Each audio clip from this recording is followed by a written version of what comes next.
న్యాయాధిపతుల గ్రంథం 1వ అధ్యాయము. యెహోషువ మృతి నొందిన తరువాత ఇశ్రాయేలీయులు కనానీయులతో యుద్ధము చేయుటకు తమలో ఎవరు ముందుగా వారి మీదికి పోవలసినది యెహోవా తెలియచేయునట్లు ప్రార్థన చేయగా, యెహోవా ఆ దేశమును యూదా వంశస్థులకిచ్చియున్నాను, వారు పోవలెనని సెలవిచ్చెను.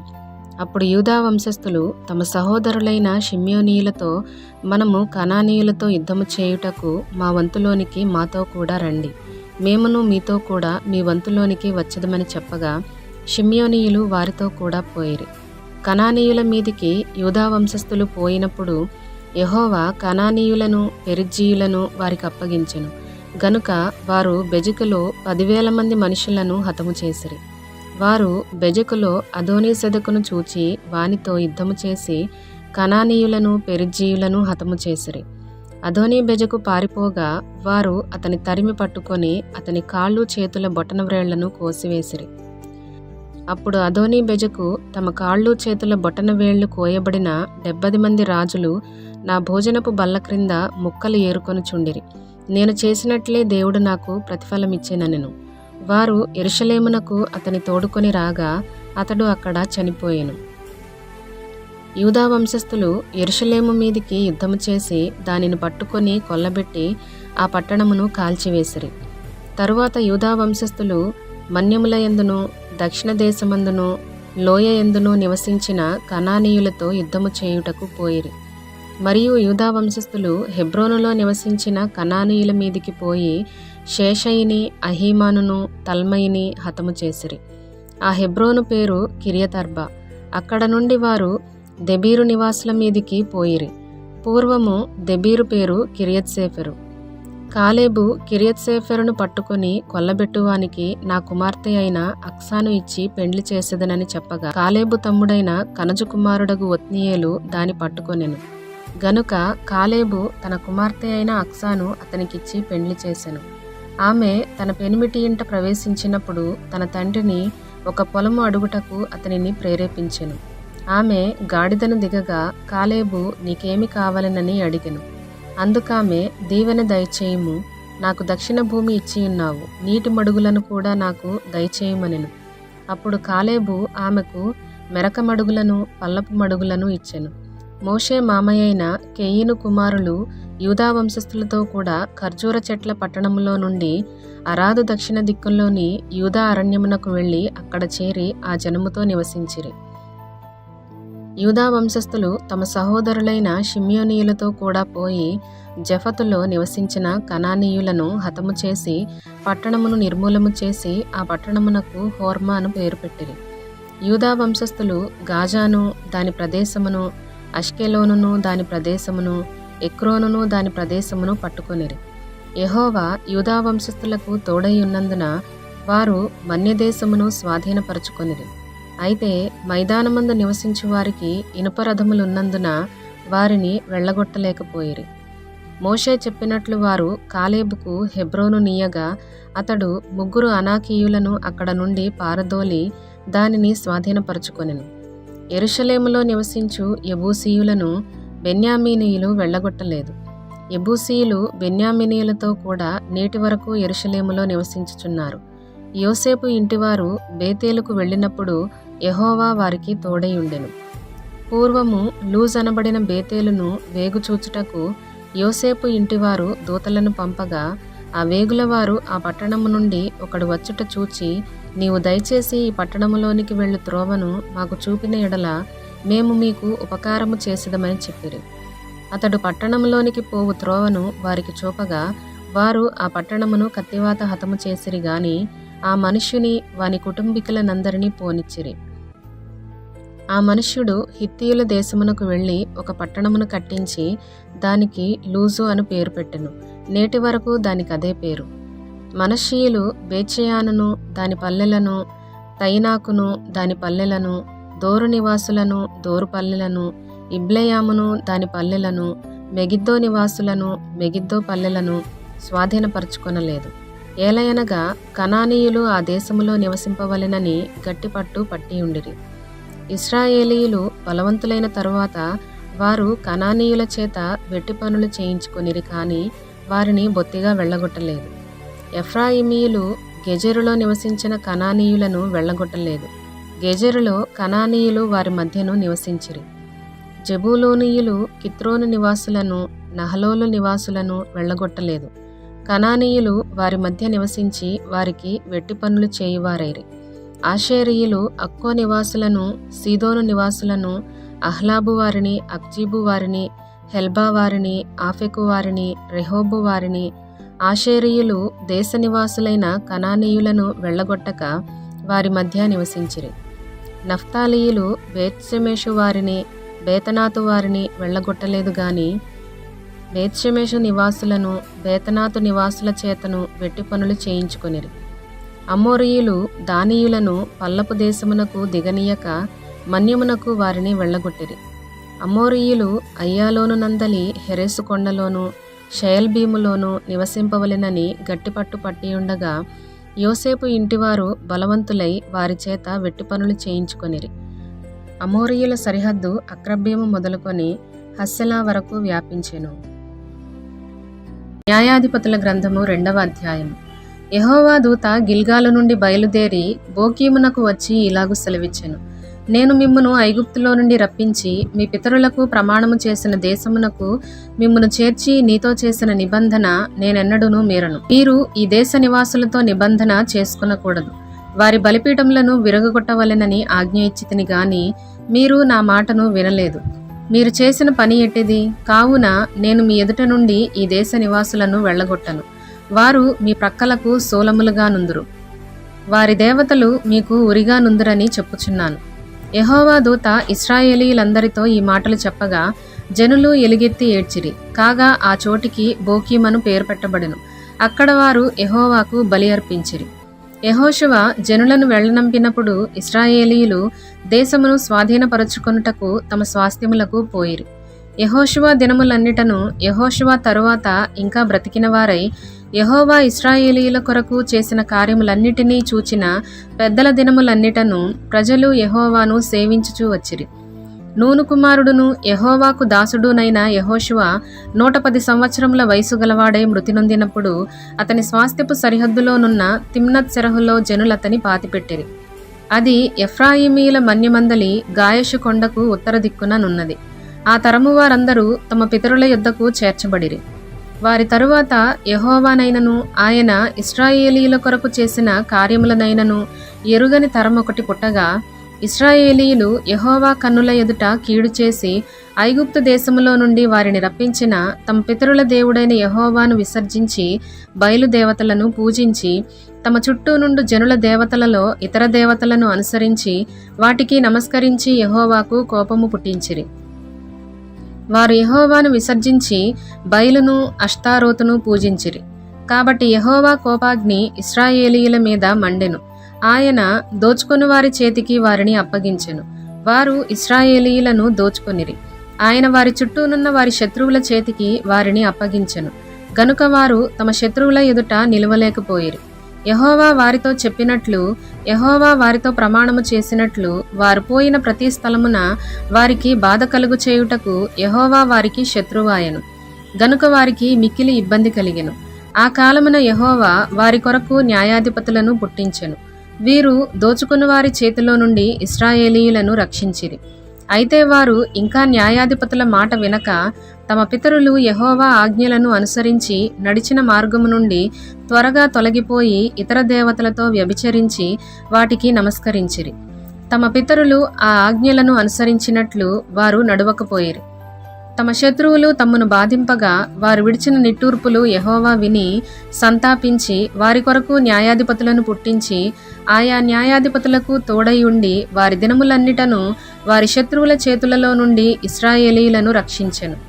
ఒక్కొక్క న్యాయాధిపతి చనిపోగా వారు వెనుకకు తిరిగి ఇతర దేవతలను అనుసరించి పూజించుచు వాటికి సాగిలపడుచు ఉండుట వలన తమ క్రియలలోనేమి తమ మూర్ఖ ప్రవర్తనలోనేమి దేనిని విడువక తమ పూర్వీకుల కంటే మరిమిగుల చెడ్డవారైరి. కాబట్టి యెహోవా కోపాగ్ని ఇశ్రాయేలీయుల మీద మండగా ఆయన ఇలాగు సెలవిచ్చెను. ఈ ప్రజలు నా మాట వినక వీరి పితరులతో నేను చేసిన నిబంధనను మీరుదురు. గనుక నేను నియమించిన విధిని అనుసరించి వారి పితరులు నడిచినట్లు వీరును యెహోవా విధిని అనుసరించి నడుచుదురో లేదో ఆ జనము వలన ఇశ్రాయేలీయులను శోధించుటకై యెహోషువ చనిపోయిన కాలమున శేషించిన జనములలో ఏ జనమును వారి ఎదుట నుండి నేను వెళ్ళగొట్టను. అందుకు యెహోవా ఆ జనములను యెహోషువ చేతికి అప్పగింపకయు శీఘ్రముగా వెళ్ళగొట్టకయు మాని వారిని ఉండనిచ్చెను. న్యాయాధిపతుల గ్రంథం 3వ అధ్యాయం. ఇశ్రాయేలీయులకును కనానీయులకును జరిగిన యుద్ధములన్నిటినీ చూడని వారందరినీ శోధించి ఇశ్రాయేలీయుల తరతరముల వారికి అనగా పూర్వము ఆ యుద్ధములను ఏమాత్రమును చూడని వారికి యుద్ధము చేయ నేర్పునట్లు యెహోవా ఉండనిచ్చిన జనములు ఇవి. ఫిలిష్తీయుల 5 సర్దారుల జనులను, కనానీయులందరును, సీదోనీయులను, బయల్హెర్మోను మొదలుకొని హమాతునకు పోవు మార్గము వరకు లెబానోను కొండలో నివసించు హివ్వీయులను, యెహోవా మోషే ద్వారా తమ తండ్రులకిచ్చిన ఆజ్ఞలను వారు అనుసరింతురో లేదో తెలుసుకొనున్నట్లు ఇశ్రాయేలీయులను పరిశోధించుటకై ఆ జనములను ఉండనిచ్చెను. కాబట్టి ఇశ్రాయేలీయులు కనానీయులు, హిత్తీయులు, అమోరీయులు, పెరిజ్జీయులు, హివ్వీయులు, యెబూసీయులను జనుల మధ్య నివసించుచు వారి కుమార్తెలను పెండ్లి చేసుకొనుచు వారి కుమారులకు తమ కుమార్తెలనిచ్చుచు వారి దేవతలను పూజించుచూ వచ్చిరి. అట్లు ఇశ్రాయేలీయులు యెహోవా సన్నిధిని దోషులై తమ దేవుడైన యెహోవాను మరచి బయలుదేవతలను దేవతా స్తంభములను పూజించిరి. అందును గూర్చి యెహోవా కోపము ఇశ్రాయేలీయుల మీద మండగా ఆయన అరామ్నహరాయిము యొక్క రాజైన కూషన్ రిషాతాయిము చేతులకు దాసులగుటకై వారిని అమ్మివేసెను. ఇశ్రాయేలీయులు 8 సంవత్సరములు కూషన్ రిషాతాయిమునకు దాసులుగా నుండిరి. ఇశ్రాయేలీయులు యెహోవాకు మొరపెట్టగా యెహోవా కాలేబు తమ్ముడైన కనజు యొక్క కుమారుడగు ఒత్నీయేలును రక్షకునిగా ఇశ్రాయేలీయుల కొరకు నియమించి వారిని రక్షించెను. యెహోవా ఆత్మ అతని మీదికి వచ్చెను గనుక అతడు ఇశ్రాయేలీయులకు న్యాయాధిపతి అయి యుద్ధమునకు బయలుదేరగా యెహోవా అరామ్నహరాయిము రాజైన కూషన్ రిషాతాయిమును అతని చేతికి అప్పగించెను. అతడు కూషన్ రిషాతాయిమును జయించెను. అప్పుడు 40 సంవత్సరములు దేశము నెమ్మది పొందెను. అటు తరువాత కనజు కుమారుడైన ఒత్నీయేలు మృతి నొందెను. ఇశ్రాయేలీయులు మరలా యెహోవా దృష్టికి దోషులైరి గనుక వారు యెహోవా దృష్టికి దోషులైనందున యెహోవా ఇశ్రాయేలీయులతో యుద్ధము చేయుటకు మోయాబు రాజైన ఎగ్లోనును బలపరచెను. అతడు అమ్మోనీయులను అమాలేకీయులను సమకూర్చుకొని పోయి ఇశ్రాయేలీయులను ఓడగొట్టి ఖర్జూర చెట్ల పట్టణమును స్వాధీనపరచుకొనెను. ఇశ్రాయేలీయులు 18 సంవత్సరములు మోయాబు రాజునకు దాసులైరి. ఇశ్రాయేలీయులు యెహోవాకు మొర్రపెట్టగా బెన్యామీనీయుడైన గెరా కుమారుడగు యెహూదను రక్షకుని వారి కొరకు యెహోవా నియమించెను. అతడు ఎడమచేతి పనివాడు. అతని చేతను ఇశ్రాయేలీయులు మోయాబు రాజైన ఎగ్లోనుకు కప్పము పంపగా యెహూదు 3 పొడవు గల 2 అంచుల కత్తిని చేయించుకొని తన వస్త్రములో తన కుడి తొడ మీద దానిని కట్టుకొని ఆ కప్పము మోయాబు రాజైన ఎగ్లోనుకు తెచ్చెను. ఆ ఎగ్లోను బహుస్థూలకాయుడు. యెహూదు ఆ కప్పము తెచ్చి ఇచ్చిన తరువాత కప్పము మోసిన జనులను వెళ్ళనంపి గిల్గాలు దగ్గరనున్న పెసీలీము నొద్ద నుండి తిరిగి వచ్చి, రాజా, రహస్యమైన మాట ఒకటి నేను నీతో చెప్పవలెననగా అతడు తన యొద్ద నిలిచిన వారందరూ వెలుపలికి పోవు వరకు ఊరకొమ్మని చెప్పెను. యెహూదు అతని దగ్గరకు వచ్చినప్పుడు అతడు ఒక్కడే చల్లని మేడగదిలో కూర్చుండియుండెను. యెహూదు, నీతో నేను చెప్పవలసిన దేవుని మాట ఒకటి ఉన్నదని చెప్పగా అతడు తన పీఠము మీద నుండి లేచెను. అప్పుడు యెహూదు తన ఎడమ చేతిని చాపి తన కుడి తొడ మీద నుండి ఆ కత్తి తీసి కడుపు మీద అతని పొడిచెను. పిడియును కత్తి వెంబడి దూరగా క్రొవ్వు కత్తిపైని కప్పుకొనినందున అతని కడుపు నుండి కత్తిని తీయలేకపోయెను. అది వెనుక నుండి బయటికి వచ్చి ఉండెను. అప్పుడు యెహూదు పంచపాళిలోనికి బయలు వెళ్లి తన వెనుకను ఆ మేడగది తలుపులు వేసి గడియ పెట్టెను. అతడు బయలు వెళ్లిన తరువాత ఆ రాజు దాసులు లోపలికి వచ్చి చూడగా ఆ మేడగది తలుపులు గడియలు వేసి ఉండెను గనుక వారు అతడు చల్లని గదిలో శంఖానివర్తికి పోయి ఉన్నాడనుకొని తాము సిగ్గువింతలు పడువరకు కనిపెట్టినను అతడు ఆ గది తలుపులను తీయకపోగా వారు తాళపు చెవిని తెచ్చి తలుపులు తీసి చూచినప్పుడు వారి యజమానుడు చనిపోయి నేలను పడి ఉండెను. వారు తడవు చేయుచుండగా యెహూదు తప్పించుకొని పెసిలీమును దాటి శేయీరుకు పారిపోయెను. అతడు వచ్చి ఎఫ్రాయిమీల కొండలో బూరను ఊదగా ఇశ్రాయేలీయులు మన్యప్రదేశము నుండి దిగి అతని యొద్దకు వచ్చిరి. అతడు వారికి ముందుగా సాగి వారితో, నా వెంబడి త్వరగా రండి, మీ శత్రువులైన మోయాబీయులను యెహోవా మీ చేతికి అప్పగించుచున్నాడనెను. కాబట్టి వారు అతని వెంబడిని దిగివచ్చి మోయాబునెదుటి యోర్దాను రేవులను పట్టుకొని ఎవనినీ దాటనీయలేదు. ఆ కాలమున వారు మోయాబీయులలో బలముగల శూరులైన పరాక్రమశాలులను 10,000 మందిని చంపిరి. ఒకడును తప్పించుకొనలేదు. ఆ దినమున మోయాబీయులు ఇశ్రాయేలీయుల చేతి క్రింద అణపబడగా దేశము 80 సంవత్సరములు నిమ్మళముగా ఉండెను. అతని తరువాత అనాతు కుమారుడైన షమ్గరు న్యాయాధిపతిగా ఉండెను. అతడు ఫిలిష్తీయులలో 600 మందిని మునుకోల కర్రతో హతము చేసెను. అతడును ఇశ్రాయేలీయులను రక్షించెను. న్యాయాధిపతుల గ్రంథము 4వ అధ్యాయము. యెహూదు మరణమైన తరువాత ఇశ్రాయేలీయులు ఇంకనూ యెహోవా దృష్టికి దోషులైరి గనుక యెహోవా హాసోరులో ఏలు కానాను రాజైన యాబీను చేతికి వారిని అప్పగించెను. అతని సేనాధిపతి అన్యుల హరోషేతులో నివసించిన సీసెరా. అతనికి 900 ఇనుప రథములుండెను. అతడు 20 సంవత్సరములు ఇశ్రాయేలీయులను కఠినమైన బాధ పెట్టగా ఇశ్రాయేలీయులు యెహోవాకు మొరపెట్టిరి. ఆ కాలమున లప్పీదోతునకు భార్య అయిన దెబోరా అను ప్రవక్తి ఇశ్రాయేలీయులకు న్యాయాధిపతినిగా ఉండెను. ఆమె ఎఫ్రాయిమీయుల మన్యమందలి రామాకును బేతేలుకును మధ్యనున్న దెబోరా సరళవృక్షము క్రింద తీర్పుకై కూర్చుండుట కద్దు. తీర్పు చేయుటకై ఇశ్రాయేలీయులు ఆమె యొద్దకు వచ్చుచుండిరి. ఆమె నఫ్తాలి కెదెషులో నుండి అబీనోయము కుమారుడైన బారాకును పిలువనంపించి అతనితో ఇట్లనెను, నీవు వెళ్ళి నఫ్తాలీయులలోనూ జబూలూనీయులలోనూ 10,000 మంది మనుషులను తాబోరు కొండ యొద్దకు రప్పించుము. నేను నీ దగ్గరకు యాబీను సేనాధిపతి అయిన సీసెరాను అతని రథములను అతని సైన్యమును కీషోను ఏటి యొద్దకు కూర్చి నీ చేతికి అతనిని అప్పగించెదనని ఇశ్రాయేలీయుల దేవుడైన యెహోవా సెలవిచ్చి ఉండలేదా అని దెబోరా చెప్పగా, బారాకు, నీవు నాతో కూడా వచ్చిన ఎడల నేను వెళ్ళెదను గాని నీవు నాతో కూడా రాని ఎడల నేను వెళ్ళనని ఆమెతో చెప్పెను. అప్పుడు ఆమె, నీతో నేను అగత్యముగా వచ్చెదను, అయితే నీవు చేయు ప్రయాణము వలన నీకు ఘనత కలుగదు. యెహోవా ఒక స్త్రీ చేతికి సీసెరాను అప్పగించునని చెప్పి తాను లేచి బారాకుతో కూడా కెదెషునకు వెళ్ళెను. బారాకు జబూలూనీయులను నఫ్తాలీయులను కెదెషునకు పిలిపించినప్పుడు 10,000 మంది మనుషులు అతని వెంట వెళ్ళిరి. దెబోరాయు అతనితో కూడా పోయెను. అంతకులోగా కయీనీయుడైన హెబెరు మోషే మామయ్యైన హోబాబు సంతతి వారైన కయీనీయుల నుండి వేరుపడి కెదెషునొద్దనున్న జయనన్నీములోని మస్తకి వృక్షమునొద్ద తన గుడారమును వేసుకొని ఉండెను.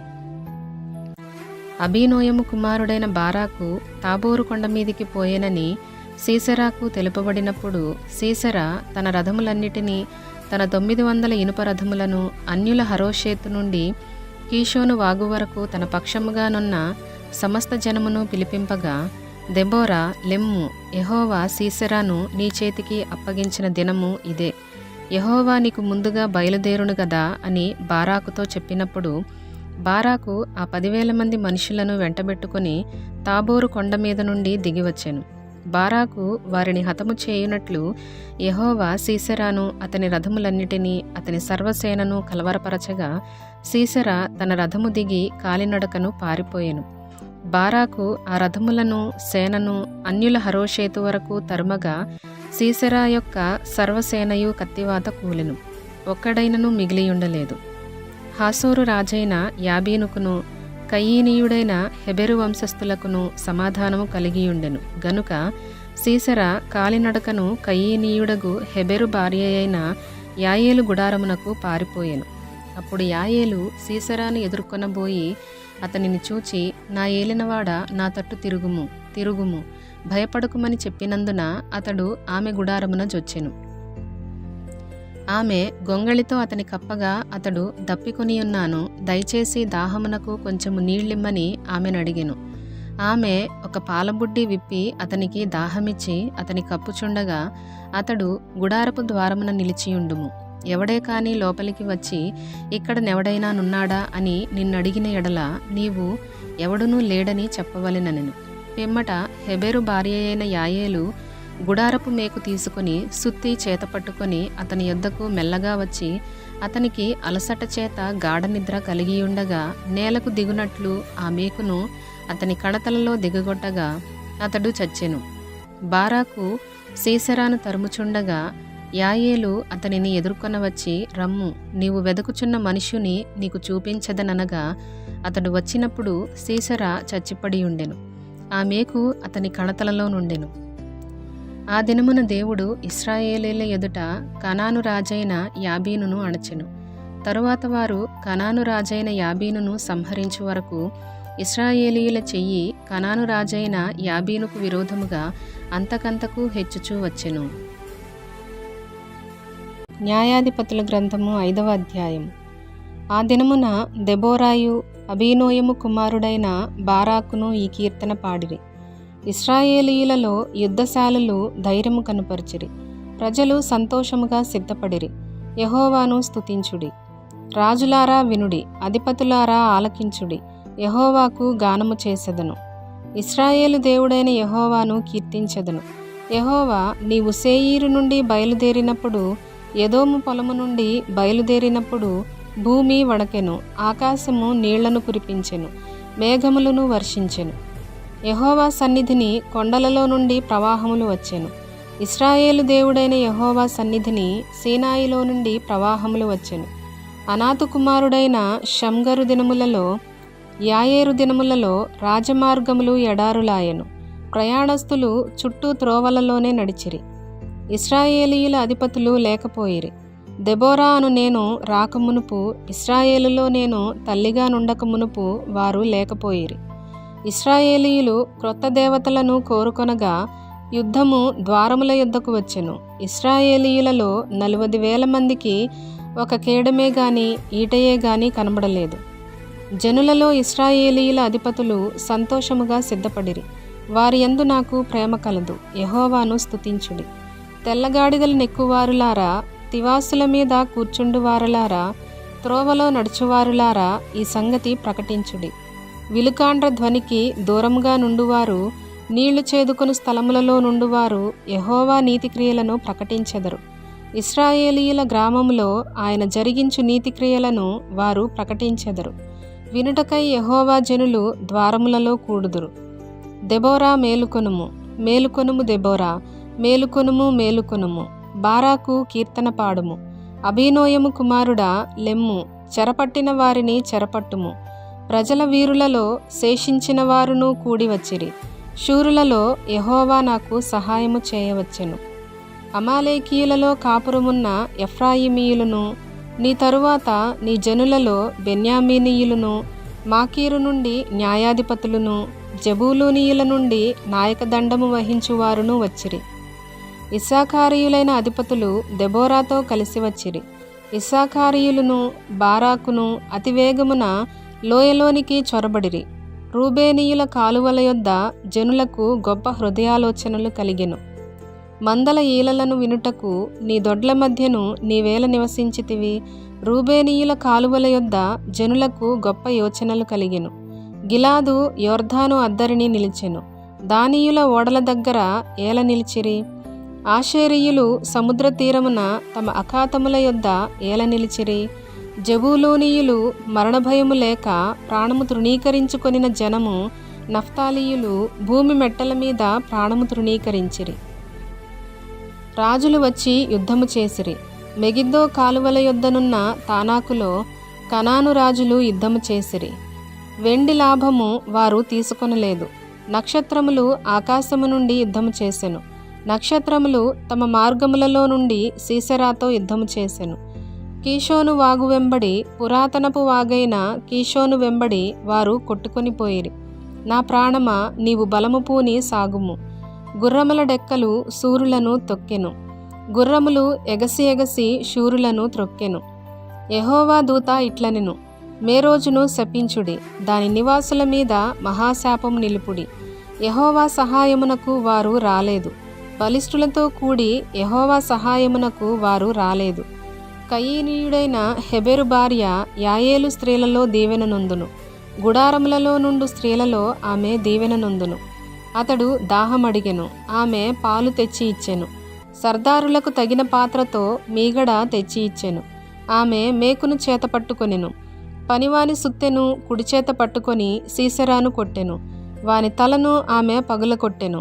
ఆమె అతని తలను సుత్తితో కొట్టగా అది పగిలెను. అతడు ఆమె కాళ్ల యొద్ద కృంగిపడి పరుండెను. ఆమె కాళ్ల యొద్ద కృంగిపడెను. అతడు ఎక్కడ కృంగెనో అక్కడనే పడి చచ్చెను.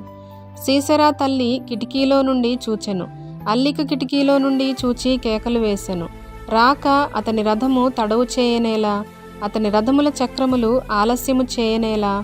ఆమె యొద్దనున్న వివేకము గల రాజకుమార్తెలు ఇలాగుననే ఉత్తరమిచ్చిరి.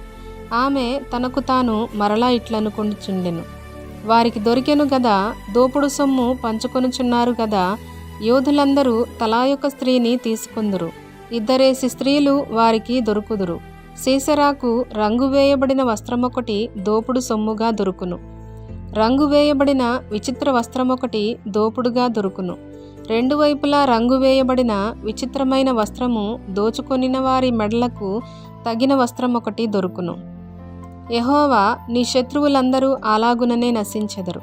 ఆయనను ప్రేమించువారు బలముతో ఉదయించు సూర్యుని వలె నుందురు అని పాడిరి.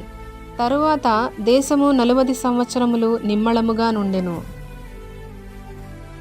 న్యాయాధిపతులు 6వ అధ్యాయము. ఇశ్రాయేలీయులు యెహోవా దృష్టికి దోషులైనందున యెహోవా 7 ఏండ్లు వారిని మిద్యానీయులకు అప్పగించెను. మిద్యానీయుల చెయ్యి ఇశ్రాయేలీయుల మీద హెచ్చాయెను గనుక వారు మిద్యానీయుల ఎదుట నిలవలేక కొండలోనున్న వాగులను, గుహలను, దుర్గములను తమకు సిద్ధపరచుకొనిరి. ఇశ్రాయేలీయులు విత్తనములు విత్తన తరువాత మిద్యానీయులను, అమాలేకీయులను, తూర్పున నుండి వారును తమ పశువులను, గుడారములను తీసుకొని మిడతల దండంత విస్తారముగా వారి మీదికి వచ్చి వారి ఎదుట దిగి గాజాకు పోవునంత దూరము భూమి పంటను పాడు చేసి ఒక గొర్రెను గాని, ఎద్దును గాని, గాడిదను గాని, జీవన సాధనమైన మరి దేనిని గాని ఇశ్రాయేలీయులకు ఉండనీయలేదు. వారును వారి ఒంటెలను లెక్కలేకయుండెను. దేశమును పాడు చేయుటకు వారు దానిలోనికి వచ్చిరి. ఇశ్రాయేలీయులు మిద్యానీయుల వలన మిక్కిలి హీనదశకు వచ్చినప్పుడు వారు యెహోవాకు మొర్రపెట్టిరి. మిద్యానీయుల వలని బాధను బట్టి ఇశ్రాయేలీయులు యెహోవాకు మొర్రపెట్టగా యెహోవా ఇశ్రాయేలీయుల యొద్దకు ప్రవక్తనొకని పంపెను. అతడు వారితో ఇలాగు ప్రకటించెను, ఇశ్రాయేలీయుల దేవుడైన యెహోవా సెలవిచ్చినదేమనగా, నేను ఐగుప్తులో నుండి మిమ్మును రప్పించి దాసుల గృహములో నుండి మిమ్మును తోడుకొని వచ్చితిని. ఐగుప్తీయుల చేతిలో నుండియు మిమ్మును బాధించిన వారందరి చేతిలో నుండియు మిమ్మును విడిపించి మీ ఎదుట నుండి వారిని తోలివేసి వారి దేశమును మీకిచ్చితిని. మీ దేవుడనైన యెహోవాను నేనే.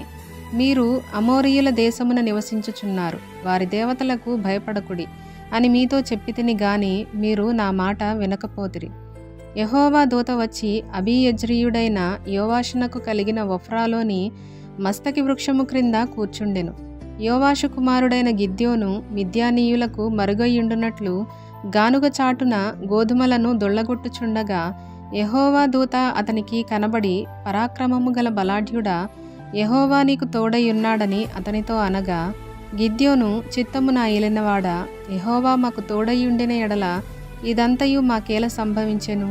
యెహోవా ఐగుప్తులో నుండి మమ్మను రప్పించెనని చెప్పుచు మా పితరులు మాకు వివరించిన ఆయన అద్భుత కార్యములన్నీయు ఏమాయెను? యెహోవా మమ్మను విడిచిపెట్టి మిద్యానీయుల చేతికి మమ్మను అప్పగించెనని అతనితో చెప్పెను. అంతట యెహోవా అతని తట్టు తిరిగి బలము తెచ్చుకొని, వెళ్ళి మిద్యానీయుల చేతిలో నుండి ఇశ్రాయేలీయులను రక్షింపుము, నిన్ను పంపినవాడను నేనే అని చెప్పగా, అతడు, చిత్తము నా ఏలినవాడా, దేని సహాయము చేత నేను ఇశ్రాయేలీయులను రక్షింపగలను? నా కుటుంబము మనష్షే గోత్రములో ఎన్నిక లేనిదే, నా పితరుల కుటుంబములో నేను కనిష్ఠుడనై ఉన్నానని అతనితో చెప్పెను. అందుకు యెహోవా, అయిననేమి, నేను నీకు తోడయుందును గనుక ఒకే మనిషిని హతము చేసినట్లు మిద్యానీయులను నీవు హతము చేయుదువని సెలవిచ్చెను. అందుకతడు, నా ఎడల నీకు కటాక్షము కలిగిన ఎడల నాతో మాటలాడుచున్న వాడవు నీవే అని నేను తెలుసుకున్నట్లు ఒక సూచన కనుపరచుము.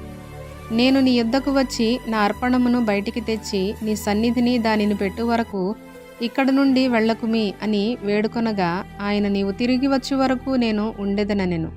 అప్పుడు గిద్యోను లోపలికి పోయి ఒక మేకపిల్లను తూమెడు పిండితో పొంగని భక్ష్యములను సిద్ధపరచి ఆ మాంసమును గంపలో ఉంచి అది వండిన నీళ్లను కుండలో పోసి ఆయన కొరకు ఆ మస్తకి వృక్షము క్రిందికి దానిని తీసుకొని వచ్చి దగ్గర ఉంచగా దేవుని దూత ఆ మాంసమును పొంగని భక్ష్యములను పట్టుకొని రాతి మీద పెట్టి నీళ్లు పోయిమని అతనితో చెప్పెను. అతడు అలాగు చేయగా యెహోవా దూత తన చేతనున్న కర్రను చాపి దాని కొనతో ఆ మాంసమును ఆ పొంగని భక్ష్యములను ముట్టినప్పుడు అగ్ని ఆ రాతిలో నుండి వెడలి ఆ మాంసమును పొంగని భక్ష్యములను కాల్చివేశెను. అంతట యెహోవా దూత అతనికి అదృశ్యమాయెను. గిద్యోను ఆయన యెహోవా దూత అని తెలుసుకొని, ఆహాహా, నా ఏలినవాడా యెహోవా, ఇందుకే గదా నేను ముఖాముఖిగా యెహోవా దూతను చూచితినెను. అప్పుడు యెహోవా, నీకు సమాధానము, భయపడకుము, నీవు చావవని అతనితో సెలవిచ్చెను. అక్కడ గిద్యోను యెహోవా నామమున బలిపీఠము కట్టి దానికి యెహోవా సమాధానకర్తయను పేరు పెట్టెను. నేటి వరకు అది అబీయెజ్రీయుల ఒఫ్రాలోనున్నది. మరియు ఆ రాత్రియందే యెహోవా నీ తండ్రి కోడెను అనగా 7 ఏండ్ల 2వ ఎద్దును తీసుకుని వచ్చి నీ తండ్రి కట్టిన బయలు యొక్క బలిపీఠమును పడగొట్టి దానికి పైగానున్న దేవతాస్తంభమును నరికివేసి తగిన ఏర్పాటుతో ఈ బండ కొనను నీ దేవుడైన యెహోవాకు బలిపీఠము కట్టి ఆ 2వ కోడెను తీసుకుని వచ్చి నీవు నరికిన ప్రతిమ యొక్క కర్రతో దహనబలి నర్పించుమని అతనితో చెప్పెను. కాబట్టి గిద్యోను తన పనివారిలో 10 మందిని తీసుకుని వచ్చి యెహోవా తనతో చెప్పినట్లు చేసెను. అతడు తన పితరుల కుటుంబమునకును ఆ ఊరి వారికిని భయపడినందున పగలు దానిని చేయలేక రాత్రివేళ చేసెను. ఆ ఊరివారు వేకువనే లేచినప్పుడు బయలు యొక్క బలిపీఠము విరుగుకొట్టబడి ఉండెను. దానికి పైగానున్న దేవతాస్తంభమును పడద్రోయబడి ఉండెను. కట్టబడిన ఆ బలిపీఠము మీద ఆ 2వ ఎద్దు అర్పింపబడి ఉండెను. అప్పుడు వారు ఈ పని ఎవరు చేసినదని ఒకరితో ఒకరు చెప్పుకొనుచు విచారణ చేసి వెదకి యోవాషు కుమారుడైన గిద్యోను ఆ పని చేసినట్టు తెలుసుకొనిరి. కాబట్టి ఆ ఊరివారు, నీ కుమారుడు బయలు యొక్క బలిపీఠమును పడగొట్టి దానికి పైగానున్న దేవతాస్తంభమును పడద్రోసెను గనుక అతడు చావవలెను, వానిని బయటికి తెమ్మని యోవాషుతో చెప్పగా, యోవాషు తనకు ఎదురుగా నిలిచిన వారందరితో, మీరు బయలు పక్షముగా వాదింతురా, మీరు వాని రక్షించుదురా, వాని పక్షముగా వాదించువాడు ఈ ప్రొద్దుననే చావవలెను, ఎవడో వాని బలిపీఠమును విరగగొట్టెను గనుక వాడు దేవత అయినందున తన పక్షమున తానే వాదించవచ్చును. ఒకడు తన బలిపీఠమును విరగగొట్టినందున అతనితో బయలు వాదించుకొననిమ్మని చెప్పి ఆ దినమున అతనికి యెరుబ్బయలను పేరు పెట్టెను. మిద్యానీయులందరూ అమాలేకీయులందరూ తూర్పు వారందరూ కూడివచ్చి నది దాటి యెజ్రెయేలు మైదానములో దిగగా యెహోవా ఆత్మ గిద్యోనును ఆవేశించెను. అతడు బూర ఊదినప్పుడు అబీయెజెరు కుటుంబపు వారు అతని యొద్దకు వచ్చిరి. అతడు మనష్షీయులందరి యొద్దకు దూతలను పంపగా వారును కూడుకొని అతని యొద్దకు వచ్చిరి. అతడు ఆషేరు, జెబూలూను, నఫ్తాలి గోత్రముల వారి యొద్దకు దూతలను పంపగా వారును కూడి వారిని ఎదుర్కొనుటకు వచ్చిరి. అప్పుడు గిద్యోను, నీవు సెలవిచ్చినట్లు నా చేత ఇశ్రాయేలీయులను రక్షింపనుద్దేశించిన ఎడల నేను కళ్ళమున గొర్రెబొచ్చు ఉంచిన తరువాత నేల అంతయు ఆరియుండగా ఆ గొర్రెబొచ్చు మీద మాత్రమే మంచుపడునెడల నీవు సెలవిచ్చినట్లు ఇశ్రాయేలీయులను నా మూలముగా రక్షించదవని నేను నిశ్చయించుకొందునని దేవునితో అనెను. అలాగున జరిగెను. అతడు ప్రొద్దుట లేచి ఆ బొచ్చును పిడిచి నీళ్లతో పాత్ర నిండు వరకు ఆ బొచ్చు నుండి మంచును పిండెను.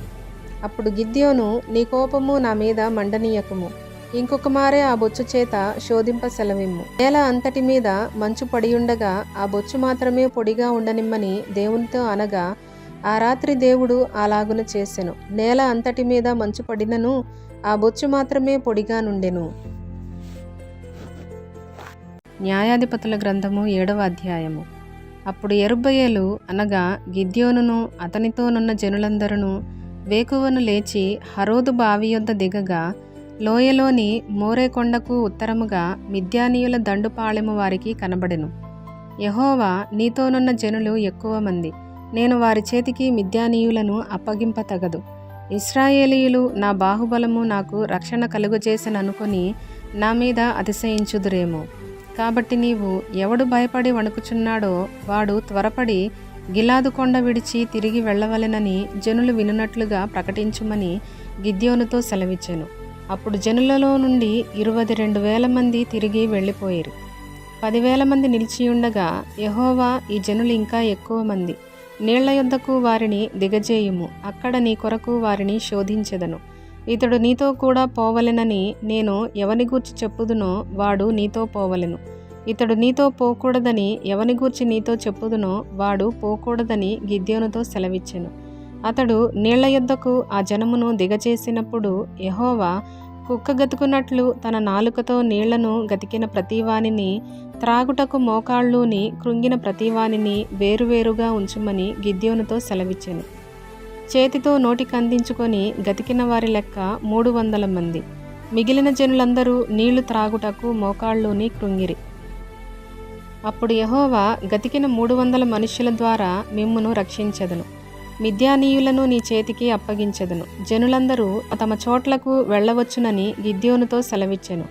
ప్రజలు ఆహారమును బోరలను పట్టుకొనగా అతడు ప్రజలందరినీ తమ గుడారములకు వెళ్ళనంపెను గాని ఆ 300 మందిని నిలుపుకొనెను. మిద్యానీయుల దండులోయలో అతనికి దిగువగా నుండెను. ఆ రాత్రి యెహోవా అతనితో ఇట్లనెను, నీవు లేచి దండు మీదికి పొమ్ము, నీ చేతికి దానిని అప్పగించెదను. పోవుటకు నీకు భయమైన ఎడల నీ పనివాడైన పూరాతో కూడా దండుకు దిగిపొమ్ము.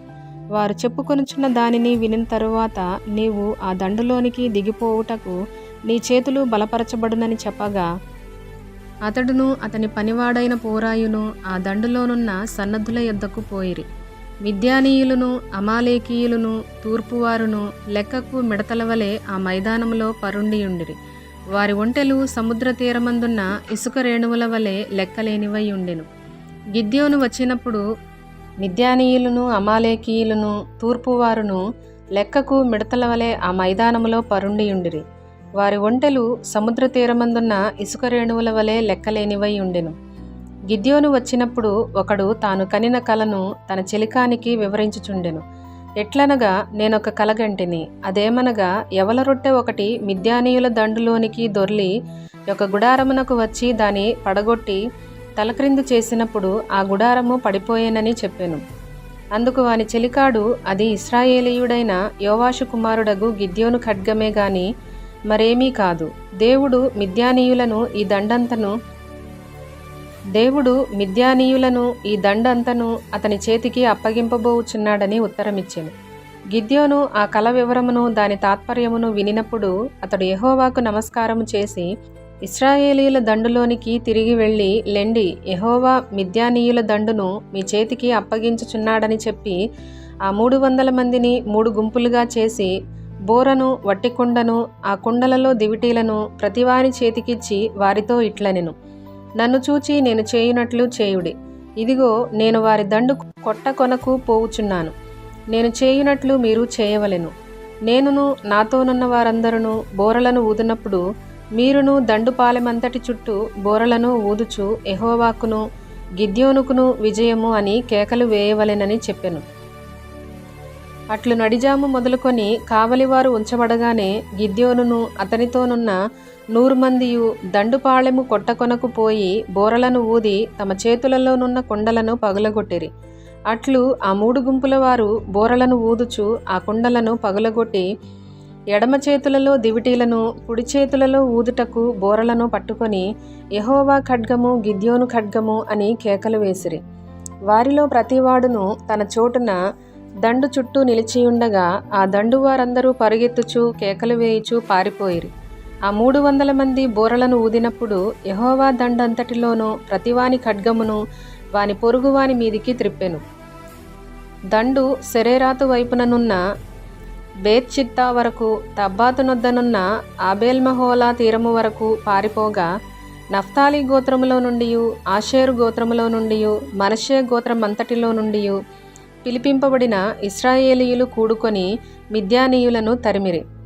గిద్యోను ఎఫ్రాయిమీయుల మన్యదేశమంతటికిని దూతలను పంపి మిద్యానీయులను ఎదుర్కొనుటకు వచ్చి బేత్బారా వరకు వాగులను యొర్దానును వారికంటే ముందుగా పట్టుకొనుడని చెప్పియుండెను. గనుక ఎఫ్రాయిమీయులందరూ కూడుకొని బేత్బారా వరకు వాగులను యొర్దానును పట్టుకొనిరి.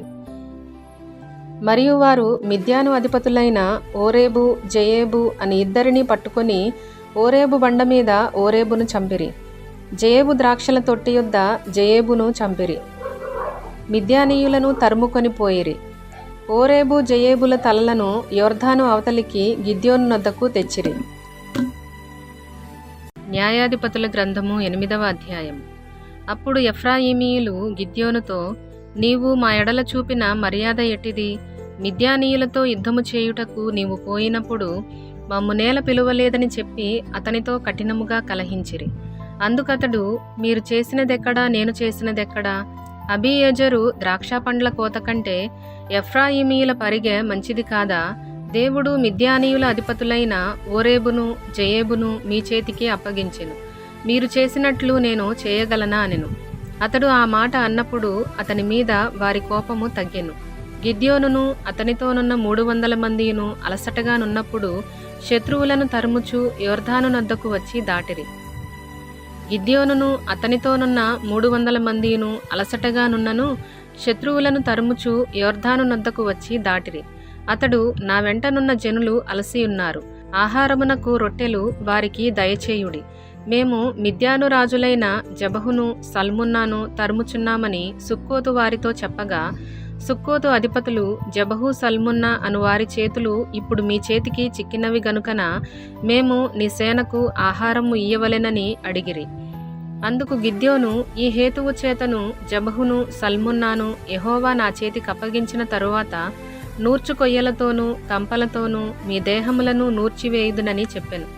అక్కడ నుండి అతడు పెనూయేలునకు పోయి అలాగుననే వారితో చెప్పగా, సుక్కోతు వారు ఉత్తరమిచ్చినట్లు పెనూయేలు వారును అతనికి ఉత్తరమిచ్చిరి గనుక అతడు, నేను క్షేమముగా తిరిగి వచ్చినప్పుడు ఈ గోపురమును పడగొట్టేదనని పెనూయేలు వారితో చెప్పెను. అప్పుడు జబహును సల్మున్నాయు వారితో కూడా వారి సేనలను, అనగా తూర్పు జనుల సేనలన్నిటిలో మిగిలిన ఇంచుమించు 15,000 మంది మనుషులందరూ కర్కోరులో నుండిరి. కత్తిదూయు 120,000 మంది మనుష్యులు పడిపోయిరి. అప్పుడు గిద్యోను నోబహుకును యొగెబెహకును తూర్పున గుడారములలో నివసించిన వారి మార్గమున పోయి సేన నిర్భయముగా నున్నందున ఆ సేనను హతము చేసెను. జబహు సల్మున్నాయు పారిపోయినప్పుడు అతడు వారిని తరిమి మిద్యాను 2 రాజులైన జబహును సల్మున్నాను పట్టుకొని ఆ సేననంతను చెదరగొట్టెను. యుద్ధము తీరిన తరువాత యోవాషు కుమారుడైన గిద్యోను హెరెస్సు ఎగువ నుండి తిరిగి వచ్చి సుక్కోతు వారిలో ఒక యవనుని పట్టుకొని విచారింపగా, అతడు సుక్కోతు అధిపతులను పెద్దలలో 77 మనుషులను పేరు పేరుగా వివరించి చెప్పెను. అప్పుడతడు సుక్కోతు వారి యొద్దకు వచ్చి, జబహు సల్మున్నా అను వారి చేతులు నీ చేతికి చిక్కినవి గనుకన అలసియున్న నీ సేనకు మేము ఆహారము ఇయ్యవలెను అని మీరు ఎవరి విషయము నన్ను దూషించితిరో ఆ జబహును సల్మున్నాను చూడుడి అని చెప్పి ఆ ఊరి పెద్దలను పట్టుకొని నూర్చు కొయ్యలను బొమ్మజెముడును తీసుకొని వాటి వలన సుక్కోతు వారికి బుద్ధి చెప్పెను. మరియు అతడు పెనూయేలు గోపురమును పడగొట్టి ఆ ఊరి వారిని చంపెను. అతడు, మీరు తాబోరులో చంపిన మనుషులు ఎట్టివారని జబహును సల్మున్నాను అడుగగా, వారు నీ వంటి వారే, వారందరూ రాజకుమారులను పోలియుండిరనగా, అతడు, వారు నా తల్లి కుమారులు, నా సహోదరులు. మీరు వారిని బ్రతుకనిచ్చిన ఎడల యెహోవా జీవముతోడు మిమ్మును చంపకుందునని చెప్పి తన పెద్ద కుమారుడైన ఎతెరును చూచి, నీవు లేచి వారిని చంపుమని చెప్పెను. అతడు చిన్నవాడు గనుక భయపడి కత్తిని దూయలేదు. అప్పుడు జబహు సల్మున్నాలు ప్రాయము కొలది నరునికి శక్తియున్నది గనుక నీవు లేచి మా మీద పడుమని చెప్పగా, గిద్యోను లేచి జబహును సల్మున్నాను చంపి వారి ఒంటెల మెడల మీదనున్న చంద్రహారములను తీసుకొనెను. అప్పుడు ఇశ్రాయేలీయులు గిద్యోనుతో, నీవు మిద్యానీయుల చేతిలో నుండి మమ్మను రక్షించితివి గనుక నీవును నీ కుమారుడును నీ కుమారుని కుమారుడును మమ్మను ఏలవలెనని చెప్పిరి. అందుకు గిద్యోను, నేను మిమ్మును ఏలను, నా కుమారుడును మిమ్మును ఏలరాదు, యెహోవా మిమ్మును ఏలునని చెప్పెను. మరియు గిద్యోను, మీలో ప్రతివాడు తన దోపుడు సొమ్ములోనున్న పోగులను నాకియ్యవలెనని మనవి చేయుచున్నానెను. వారు ఇష్మాయేలీయులు గనుక వారికి పోగులుండెను. అందుకు వారు సంతోషముగా మేము వాటినిచ్చెదమని చెప్పి ఒక బట్టను పరచి ప్రతివాడును తన దోపుడు సొమ్ములో నుండిన పోగులను దానిమీద వేసెను. మిద్యాను రాజుల ఒంటి మీదనున్న చంద్రహారములు, కర్ణభూషణములు, ధూమ్రవర్ణపు బట్టలుగాకను ఒంటెల మెడలనున్న గొలుసులుగాకను అతడు అడిగిన బంగారు పోగుల ఎత్తు 1700 తులముల బంగారము. గిద్యోను దానితో ఒక ఏఫోదును చేయించుకొని తన పట్టణమైన ఒఫ్రాలో దాని ఉంచెను. కావున ఇశ్రాయేలీయులందరూ అక్కడికి పోయి దానిని అనుసరించి వ్యభిచారులైరి. అది గిద్యోనుకును అతని ఇంటి వారికిని ఉరిగా నుండెను. మిద్యానీయులు ఇశ్రాయేలీయుల ఎదుట అణపబడి అటు తరువాత తమ తలలను ఎత్తుకొనలేకపోయిరి. గిద్యోను దినములలో దేశము 40 సంవత్సరములు నిమ్మళముగా నుండెను. తరువాత యోవాషు కుమారుడైన యెరుబ్బయలు తన ఇంట నివసించుటకు పోయెను. గిద్యోనుకు అనేక భార్యలున్నందున కడుపున కనిన 70 మంది కుమారులు అతనికి ఉండిరి. షెకెములోనున్న అతని ఉపపత్నియు అతనికి ఒక కుమారుని కనగా గిద్యోను వానికి అబీమెలకను పేరు పెట్టెను. యోవాషు కుమారుడైన గిద్యోను మహావృద్ధుడై చనిపోయి అబీయెజ్రీయుల ఒఫ్రాలోనున్న తన తండ్రి అయిన యోవాషు సమాధిలో పాతిపెట్టబడెను. గిద్యోను చనిపోయిన తరువాత ఇశ్రాయేలీయులు చుట్టూ నుండి తమ శత్రువుల చేతిలో నుండి తమను విడిపించిన తమ దేవుడైన యెహోవాను జ్ఞాపకము చేసుకొనక మరలా బయలులను అనుసరించి వ్యభిచారులై బయల్బెరీతును తమకు దేవతగా చేసుకొనిరి. మరియు వారు గిద్యోనను యెరుబ్బయలు ఇశ్రాయేలీయులకు చేసిన ఉపకారం అంతయు మరచి అతని ఇంటి వారికి ఉపకారము చేయకపోయిరి. న్యాయాధిపతుల గ్రంథము 9వ అధ్యాయం. యెరుబ్బయలు కుమారుడైన అబీమెలెకు షెకెములోనున్న తన తల్లి సహోదరుల యొద్దకు పోయి వారితోనూ తన తల్లి పితరుల కుటుంబీకులందరితోనూ, మీరు దయచేసి షెకెము యజమానులందరూ వినున్నట్లు వారితో మాటలాడి, మీకేది మంచిది? యెరుబ్బయల యొక్క కుమారులైన 70 మంది మనుషులందరూ మిమ్మును ఏలుట మంచిదా? ఒక్క మనుష్యుడు మిమ్మును ఏలుట మంచిదా? నేను మీ రక్త సంబంధినని జ్ఞాపకము చేసుకొనుడి అని పలుకుడనెను. అతని తల్లి సహోదరులు అతని గూర్చి షెకెము యజమానులు వినున్నట్లు ఆ మాటలన్నీ చెప్పగా వారు, ఇతడు మన సహోదరుడు అనుకొని తమ హృదయము అబీమెలెకు తట్టు త్రిప్పుకొనిరి. అప్పుడు వారు బయల్బెరీతు గుడిలో నుండి 70 తులముల వెండి తెచ్చి అతనికి ఇయ్యగా వాటితో అబీమెలెకు అల్లర్జనమును కూలికి పెట్టుకొనెను. వారు అతని వశమున నుండిరి. తరువాత అతడు ఒఫ్రాలోనున్న తన తండ్రి ఇంటికి పోయి యెరుబ్బయలు కుమారులను తన సహోదరులునైన ఆ 70 మంది మనుషులను ఒక రాతి మీద చంపెను. యెరుబ్బయలు చిన్న కుమారుడైన యోతాము మాత్రమే దాగి ఉండి తప్పించుకొనెను. తరువాత షెకెము యజమానులందరూ మిల్లో ఇంటి వారందరూ కూడివచ్చి షెకెములోనున్న మస్తకి వృక్షము క్రింద దండుపాళెమునొద్ద అబీమెలెకును రాజుగా నియమించిరి. అది యోతామునకు తెలియబడినప్పుడు అతడు పోయి గెరిజీము కొండ కుప్పున నిలిచి ఎలుగెత్తి పిలిచి వారితో ఇట్లనెను, షెకెము యజమానులారా, మీరు నా మాట విని ఎడల దేవుడు మీ మాట వినును. చెట్లు తమ మీద రాజును ఒకనిని అభిషేకించుకొనవలెనను మనసు కలిగి బయలుదేరి మమ్మను ఏలుమని ఒలీవ చెట్టు నడుగగా, ఒలీవ చెట్టు దేవునిని మానవులను దేనివలన నరులు సన్మానించుదురో ఆ నా తైలము నీయక మాని చెట్ల మీద రాజునయ్యుండి ఇటు అటు ఊగుటకు నేను వచ్చేదనా అని వాటితో అనెను. అప్పుడు చెట్లు, నీవు వచ్చి మమ్మను ఏలుమని అంజూరపు చెట్టు నడుగగా, అంజూరపు చెట్టు చెట్ల మీద రాజునయ్యుండి ఇటు అటు ఊగుటకు నా మాధుర్యమును నా మంచి ఫలములను నేనియ్యక మానుదునా అని వాటితో అనెను. అటు తర్వాత చెట్లు, నీవు వచ్చి మమ్మను ఏలుమని ద్రాక్షావల్లి నడుగగా, ద్రాక్షావల్లి, దేవునిని మానవులను సంతోషపెట్టు నా ద్రాక్షారసమును నేనియ్యక మాని చెట్ల మీద రాజునయ్యుండి ఇటు అటు ఊగుటకు నేను వచ్చేదనా అని వాటితో అనెను. అప్పుడు చెట్లన్నీయు నీవు వచ్చి మమ్మను ఏలుమని ముండ్ల పొద యొద్ద మనవి చేయగా, ముండ్ల పొద, మీరు నిజముగా నన్ను మీ మీద రాజుగా నియమించుకొనగోరిన ఎడల రండి, నా నీడను ఆశ్రయించుడి, లేదా అగ్ని నాలో నుండి బయలుదేరి లెబానోను దేవదారు చెట్లను కాల్చివేయునని చెట్లతో చెప్పాను.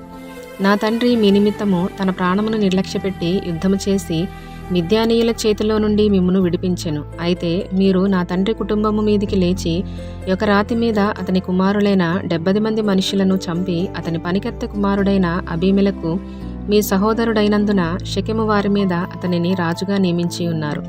యెరుబ్బయల ఎడలను అతని ఇంటివారి ఎడలను మీరు ఉపకారము చేయకయు అతడు చేసిన క్రియలకు మీరు ప్రతిక్రియ చేయకయు అబీమెలెకును రాజుగా నియమించుకొనిన విషయములో మీరు న్యాయముగాను యథార్థముగాను ప్రవర్తించిన ఎడల, నేడు మీరు యెరుబ్బయల ఎడలను అతని ఇంటివారి ఎడలను సత్యముగాను యథార్థముగాను ప్రవర్తించిన ఎడల అబీమెలెకునందు సంతోషించుడి, అతడు మీ యందు సంతోషించునుగాక. లేని ఎడల అబీమెలెకు నుండి అగ్ని బయలుదేరి షెకెము వారిని మిల్లో ఇంటి వారిని కాల్చివేయునుగాక.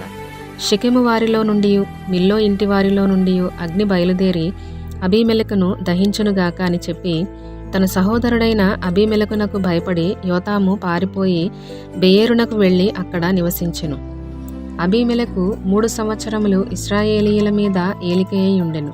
అప్పుడు యెరుబ్బయలు 70 మంది కుమారులకు చేయబడిన ద్రోహఫలము వారిని చంపిన అబీమెలెకును వారి సహోదరుని మీదికిని అతడు తన సహోదరులను చంపునట్లు అతని చేతులను బలపరిచిన షెకెము యజమానుల మీదికిని వచ్చినట్లును వారు చేసిన ప్రాణహత్య వారి మీద వచ్చినట్లును దేవుడు అబీమెలెకునకును షెకెము యజమానులకును వైరము కలుగుటకై వారి మీదికి దురాత్మను పంపెను. అప్పుడు షెకెము యజమానులు అబీమెలెకును వంచించిరి. ఎట్లనగా షెకెము యజమానులు కొండ శిఖరముల మీద అతని కొరకు మాటుగాండ్లను ఉంచి ఆ మార్గమున తమకు సమీపించిన వారినందరినీ దోచుకొనిరి. అది అబీమెలెకునకు తెలుపబడెను. ఎబేదు కుమారుడైన గాలును అతని బంధువులను వచ్చి షెకెమునకు చేరగా షెకెము యజమానులు అతని ఆశ్రయించిరి. వారు పొలములలోనికి పోయి వారి ద్రాక్ష పండ్లను ఏరుకొని వాటిని త్రొక్కి కృతజ్ఞతార్పణమును చెల్లించి తమ దేవతల మందిరములోనికి పోయి అన్నపానములు పుచ్చుకొనుచు అబీమెలెకును దూషింపగా ఎబెదు కుమారుడైన గాలు ఇట్లనెను, అబీమెలెకు ఏపాటివాడు, షెకెము ఏపాటివాడు, మనము అతనికెందుకు దాసులము కావలెను? అతడు యెరుబ్బయలు కుమారుడు కాడా? జెబులు అతని ఉద్యోగి కాడా? షెకెము తండ్రి అయిన హమోరు వారికి దాసుల మగుదుము గాని మనము అతనికెందుకు దాసులము కావలెను? ఈ జనము నా చేతిలో ఉండిన ఎడల ఆహా నేను అబీమెలెకును తొలగింతును గదా అనెను. తరువాత అతడు అబీమెలెకుతో నీ సేనను ఎక్కువ చేసి బయలుదేరి రమ్మనెను. ఆ పట్టణ ప్రధాని అయిన జెబులు ఎబేదు కుమారుడైన గాలు మాటలను వినినప్పుడు అతని కోపాగ్ని మండెను. అప్పుడతడు అబీమెలెకు నొద్దకు రహస్యముగా దూతలను పంపి, ఇదిగో ఎబెదు కుమారుడైన గాలును అతని బంధువులను షెకెముకు వచ్చియున్నారు. వారు నీ మీదికి ఈ పట్టణమును రేపుచున్నారు. కావున రాత్రి నీవును నీతోనున్న జనులను లేచి పొలములో మాటుగా నుండుడి. ప్రొద్దున సూర్యుడు ఉదయింపగానే నీవు త్వరగా లేచి పట్టణము మీద పడవలెను. అప్పుడు అతడును అతనితోనున్న జనులను నీ యొద్దకు బయలుదేరి వచ్చుచుండగా నీవు సమయము చూచి వారి ఎడల ప్రవర్తింపవచ్చునని వర్తమానము చేసెను. అబీమెలెకును అతనితోనున్న జనులందరూ రాత్రివేళ లేచి 4 గుంపులై షెకెము మీద పడుటకు పొంచి ఉండిరి. ఎబేదు కుమారుడైన గాలు బయలుదేరి పట్టణపు గవిని దగ్గర నిలిచినప్పుడు అబీమెలెకును అతనితోనున్న జనులను పొంచియుండుట చాలించి లేచిరి. గాలు ఆ జనులను చూచి జెబులుతో, ఇదిగో జనులు కొండ శిఖరముల మీద నుండి దిగివచ్చుచున్నారనగా జెబులు, కొండల ఛాయలు మనుషులను పోలి నీకు కనబడుచున్నవని అతనితో చెప్పెను. గాలు, చూడుము, దేశపు ఎత్తైన స్థలము నుండి జనులు దిగివచ్చుచున్నారు. ఒక దండు శకునగాండ్ల మస్తకి వృక్షపు త్రోవను వచ్చుచున్నదనెను.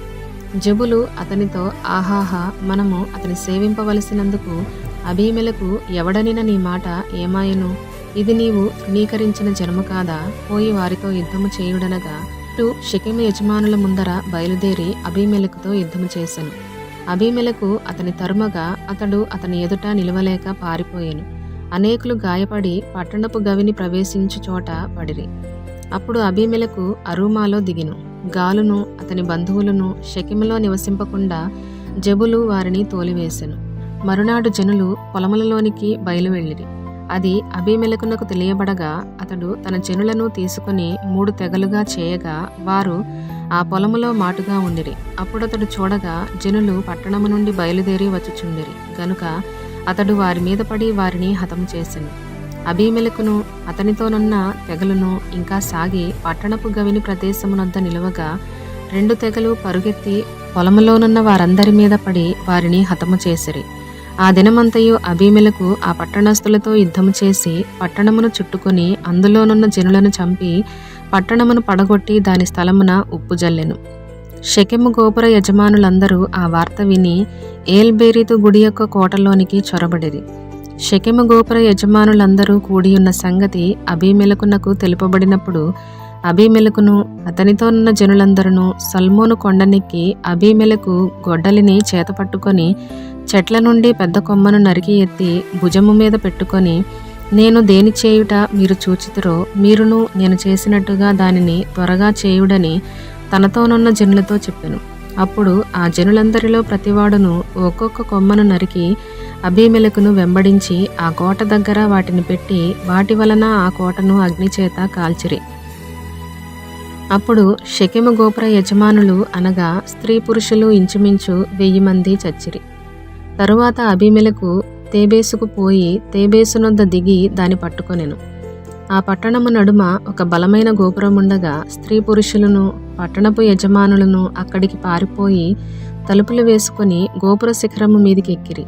అబీమెలెకు ఆ గోపురమునొద్దకు వచ్చి దాని మీద పడి యుద్ధము చేసి అగ్నిచేత దాని కాల్చుటకు గోపుర ద్వారమునొద్దకు రాగా ఒక స్త్రీ అబీమెలెకు తల మీద తిరుగటి మీది రాతిని పడవేసినందున అతని కపాలము పగిలెను. అప్పుడతడు తన ఆయుధములను మోయి బంటును త్వరగా పిలిచి, ఒక స్త్రీ అతని చంపెనని నన్ను గూర్చి ఎవరునూ అనుకొనకుండునట్లు నీ కత్తి దూసి నన్ను చంపమని చెప్పగా ఆ బంటు అతని పొడవగా అతడు చచ్చెను. అబీమెలెకు చనిపోయేనని ఇశ్రాయేలీయులు తెలుసుకొనినప్పుడు ఎవరి చోటికి వారు పారిపోయిరి. అట్లు అబీమెలెకు తన 70 మంది సహోదరులను చంపుట వలన తన తండ్రికి చేసిన ద్రోహమును దేవుడు మరలా అతని మీదికి రప్పించెను. షెకెము వారు చేసిన ద్రోహం అంతటిని దేవుడు వారి తలల మీదికి మరలా రాజేసెను. యెరుబ్బయలు కుమారుడైన యోతాము శాపము వారి మీదికి వచ్చెను. న్యాయాధిపతుల గ్రంథము 10వ అధ్యాయం. అబీమెలెకునకు తరువాత ఇస్సాకారు గోత్రికుడైన దోదో మనువడును పువ్వా కుమారుడునైన తోల న్యాయాధిపతిగా నియమింపబడెను. అతడు ఎఫ్రాయిమీయుల మన్యమందలి షామీరులో నివసించినవాడు. అతడు 23 సంవత్సరములు ఇశ్రాయేలీయులకు న్యాయాధిపతి అయి ఉండి చనిపోయి షామీరులో పాతిపెట్టబడెను. అతని తరువాత గిలాదు దేశస్థుడైన యాయీరు నియమింపబడిన వాడై 22 సంవత్సరములు ఇశ్రాయేలీయులకు న్యాయాధిపతిగా ఉండెను. అతనికి 30 మంది కుమారులుండిరి. వారు 30 గాడిద పిల్లలనెక్కి తిరుగువారు. 30 ఊరులు వారికుండెను. నేటి వరకు వాటికి యాయీరు గ్రామములని పేరు. అవి గిలాదు దేశములోనున్నవి. యాయీరు చనిపోయి కామోనులో పాతిపెట్టబడెను. ఇశ్రాయేలీయులు యెహోవా సన్నిధిని మరలా దుష్ప్రవర్తనులైరి. వారు యెహోవాను విసర్జించి ఆయన సేవ మానివేసి బయలులు, అష్టారోతులు అను సిరియనుల దేవతలను, సీదోనీయుల దేవతలను, మోయాబీయుల దేవతలను, అమ్మోనీయుల దేవతలను, ఫిలిష్తీయుల దేవతలను పూజించుచూ వచ్చిరి. యెహోవా కోపాగ్ని ఇశ్రాయేలీయుల మీద మండగా ఆయన ఫిలిష్తీయుల చేతికిని అమ్మోనీయుల చేతికిని వారిని అప్పగించెను గనుక వారు ఆ సంవత్సరము మొదలుకొని ఇశ్రాయేలీయులను అనగా యొర్దాను అవతలనున్న గిలాదు నందలి అమోరీయుల దేశంలో కాపురమున్న ఇశ్రాయేలీయులను 18 సంవత్సరములు చితకగొట్టి అణచివేసిరి. మరియు అమ్మోనీయులు యూదా దేశస్థులతోనూ బెన్యామీనీయులతోనూ ఎఫ్రాయిమీయులతోనూ యుద్ధము చేయుటకు యొర్దానును దాటిరి గనుక ఇశ్రాయేలీయులకు మిక్కిలి శ్రమ కలిగెను. అప్పుడు ఇశ్రాయేలీయులు, మేము నీ సన్నిధిని పాపము చేసి ఉన్నాము, మా దేవుని విడిచి బయలులను పూజించి ఉన్నామని యెహోవాకు మొరపెట్టగా యెహోవా ఐగుప్తీయుల వశములో నుండియు అమోరీయుల వశములో నుండియు అమ్మోనీయుల వశములో నుండియు ఫిలిష్తీయుల వశములో నుండియు మాత్రము గాక సీదోనీయులను అమాలేకీయులను మాయోనీయులను మిమ్మును బాధపరిచినప్పుడు వారి వశములో నుండి నేను మిమ్మును రక్షించితిని గదా. అయితే మీరు నన్ను విసర్జించి అన్యదేవతలను పూజించితిరి గనుక నేను ఇకను మిమ్మును రక్షింపను. పోయి మీరు కోరుకొనిన దేవతలకు మొర్రపెట్టుకొనుడి, మీ శ్రమకాలమున అవి మిమ్మును రక్షించునేమో అని ఇశ్రాయేలీయులతో సెలవిచ్చెను. అప్పుడు ఇశ్రాయేలీయులు, మేము పాపం చేసి ఉన్నాము, నీ దృష్టికి ఏది అనుకూలమో దాని చొప్పున మాకు చేయుము, దయచేసి నేడు మమ్మను రక్షింపుమని చెప్పి యెహోవాను సేవింపవలెనని తమ మధ్య నుండి అన్యదేవతలను తొలగింపగా ఆయన ఆత్మ ఇశ్రాయేలీయులకు కలిగిన దురవస్థను చూచి సహింపలేకపోయెను. అప్పుడు అమ్మోనీయులు కూడుకొని గిలాదులో దిగియుండిరి, ఇశ్రాయేలీయులను కూడుకొని మిస్పాలో దిగియుండిరి. కాబట్టి జనులు అనగా గిలాదు పెద్దలు అమ్మోనీయులతో యుద్ధము చేయ బూనుకొనువాడెవడో వాడు గిలాదు నివాసులకందరికీ ప్రధానుడగునని ఒకనితో ఒకడు చెప్పుకొనిరి. న్యాయాధిపతుల గ్రంథము 11వ అధ్యాయము. గిలాదు వాడైన యెఫ్తా పరాక్రమము గల బలాఢ్యుడు. అతడు వేశ్య కుమారుడు. గిలాదు యెఫ్తాను కనెను. గిలాదు భార్య అతనికి కుమారులను కనగా వారు పెద్దవారై యెఫ్తాతో, నీవు అన్యస్త్రీకి పుట్టినవాడవు గనుక మన తండ్రి ఇంట నీకు స్వాస్థ్యము లేదనిరి. యెఫ్తా తన సహోదరుల యొద్ద నుండి పారిపోయి టోబు దేశమున నివసింపగా అల్లరి జనము యెఫ్తా యొద్దకు వచ్చి అతనితో కూడా సంచరించుచుండెను. కొంతకాలమైన తరువాత అమ్మోనీయులు ఇశ్రాయేలీయులతో యుద్ధము చేయగా అమ్మోనీయులు ఇశ్రాయేలీయులతో యుద్ధము చేసినందున గిలాదు పెద్దలు టోబు దేశము నుండి యెఫ్తాను రప్పించుటకు పోయి, నీవు వచ్చి మాకు అధిపతివై ఉండుము, అప్పుడు మనము అమ్మోనీయులతో యుద్ధము చేయుదుమని యెఫ్తాతో చెప్పిరి. అందుకు యెఫ్తా, మీరు నా యందు పగపట్టి నా తండ్రి ఇంట నుండి నన్ను తోలివేసితిరే, ఇప్పుడు మీకు కలిగిన శ్రమలో మీరు నా యొద్దకు రానేలా అని గిలాదు పెద్దలతో చెప్పెను. అప్పుడు గిలాదు పెద్దలు, అందుచేతనే మేము నీ యొద్దకు మళ్ళీ వచ్చితిమి. నీవు మాతో కూడా వచ్చి అమ్మోనీయులతో యుద్ధము చేసిన ఎడల గిలాదు నివాసులమైన మా అందరి మీద నీవు అధికారి వగుదువని యెఫ్తాతో అనిరి. అందుకు యెఫ్తా, అమ్మోనీయులతో యుద్ధము చేయుటకు మీరు నన్ను గిలాదుకు తిరిగి తీసుకొని పోయిన మీదట యెహోవా వారిని నా చేతికి అప్పగించిన ఎడల నేనే మీకు ప్రధాని నవుదునా అని గిలాదు పెద్దలను అడుగగా, గిలాదు పెద్దలు, నిశ్చయముగా మేము నీ మాట చొప్పున చేయుదుము. యెహోవా మన ఉభయుల మధ్యను సాక్షిగా ఉండునుగాకని యెఫ్తాతో అనిరి. కాబట్టి యెఫ్తా గిలాదు పెద్దలతో కూడా పోయినప్పుడు జనులు తమకు ప్రధానునిగాను అధిపతినిగాను అతని నియమించుకొనిరి. అప్పుడు యెఫ్తా మిస్పాలో యెహోవా సన్నిధిని తన సంగతి అంతయు వినిపించెను. యెఫ్తా అమ్మోనీల రాజునొద్దకు దూతలను పంపి, నాకును నీకును మధ్య ఏమి జరిగినందున నీవు నా దేశము మీదికి యుద్ధమునకు వచ్చియున్నావని అడుగగా, అమ్మోనీల రాజు, ఇశ్రాయేలీయులు ఐగుప్తులో నుండి వచ్చినప్పుడు వారు అర్నోను మొదలుకొని యబ్బోకు వరకును యోర్దాను వరకును నా దేశము ఆక్రమించుకొనినందుననే నేను వచ్చియున్నాను. కాబట్టి మనము సమాధానముగా నుండునట్లు ఆ దేశములను మరలా మాకు అప్పగించుమని యెఫ్తా పంపిన దూతలతో సమాచారము చెప్పెను. అంతట యెఫ్తా మరలా అమ్మోనీల రాజునొద్దకు దూతలను పంపి ఇట్లనెను. యెఫ్తా సెలవిచ్చినదేమనగా, ఇశ్రాయేలీయులు మోయాబు దేశమునైనను అమ్మోనీల దేశమునైనను ఆక్రమించుకొనలేదు. ఇశ్రాయేలీయులు ఐగుప్తులో నుండి వచ్చుచుండగా వారు ఎర్ర సముద్రము వరకు అరణ్యములో నడిచి కాదేశునకు వచ్చిరి. అప్పుడు ఇశ్రాయేలీయులు ఎదోము రాజునొద్దకు దూతలను పంపి, నీ దేశము గుండా పోవుటకు దయచేసి నాకు సెలవిమ్మని అడుగగా ఎదోము రాజు ఒప్పుకొనలేదు. వారు మోయాబు రాజునొద్దకు అట్టి వర్తమానమే పంపిరి గాని అతడును నేను సెలవీయనని చెప్పెను. అప్పుడు ఇశ్రాయేలీయులు కాదేశులో నివసించిరి. తరువాత వారు అరణ్య ప్రయాణము చేయుచు ఎదోమీయుల యొక్కయు మోయాబీయుల యొక్కయు దేశముల చుట్టూ తిరిగి మోయాబునకు తూర్పు దిక్కున కనాను దేశమందు ప్రవేశించి అర్నోను అద్దరిని దిగిరి. వారు మోయాబు సరిహద్దు లోపలికి పోలేదు. అర్నోను మోయాబునకు సరిహద్దు గదా.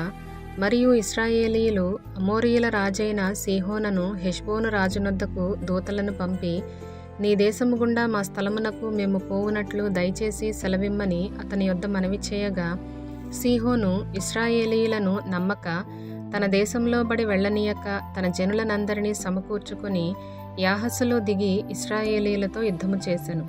అప్పుడు ఇశ్రాయేలీయుల దేవుడైన యెహోవా ఆ సీహోనును అతని సమస్త జనమును ఇశ్రాయేలీయుల చేతికి అప్పగింపగా వారు ఆ జనమును హతము చేసిన తరువాత ఆ దేశ నివాసులైన అమోరీయుల దేశమంతయు స్వాధీనపరచుకొని అర్నోను నది మొదలుకొని యబ్బోకు వరకును అరణ్యము మొదలుకొని యోర్దాను వరకును అమోరీయుల ప్రాంతములన్నిటినీ స్వాధీనపరచుకొనిరి. కాబట్టి ఇశ్రాయేలీయుల దేవుడైన యెహోవా అమోరీయులను తన జనుల ఎదుట నిలవకుండా తోలివేసిన తరువాత నీవు దానిని స్వతంత్రించుకొందువా? స్వాధీనపరుచుకొనుటకు కెమోషను నీ దేవత నీకిచ్చిన దానిని నీవు అనుభవించుచున్నావు గదా. మా దేవుడైన యెహోవా మా ఎదుట నుండి ఎవరిని తోలివేయునో వారి స్వాస్థ్యమును మేము స్వాధీనపరచుకొందుము. మోయాబు రాజైన సిప్పోరు కుమారుడగు బాలాకు కంటే నీవు ఏమాత్రమునూ అధికుడవు కావు గదా. అతడు ఇశ్రాయేలీయులతో ఎప్పుడైనను కలహించినా, ఎప్పుడైనను వారితో యుద్ధము చేసినా, ఇశ్రాయేలీయులు హెష్బోనులోను దాని ఊరులలోను అరోయేరులోను దాని ఊరులలోను అర్నోను తీరముల పట్టణములన్నిటిలోనూ 300 సంవత్సరముల నుండి నివసించుచుండగా ఆ కాలమున నీవేళ వాటిని పట్టుకొనలేదు. ఇట్లుండగా నేను నీ ఎడల తప్పు చేయలేదు గాని నీవు నా మీదికి యుద్ధమునకు వచ్చుట వలన నా ఎడల దోషము చేయుచున్నావు.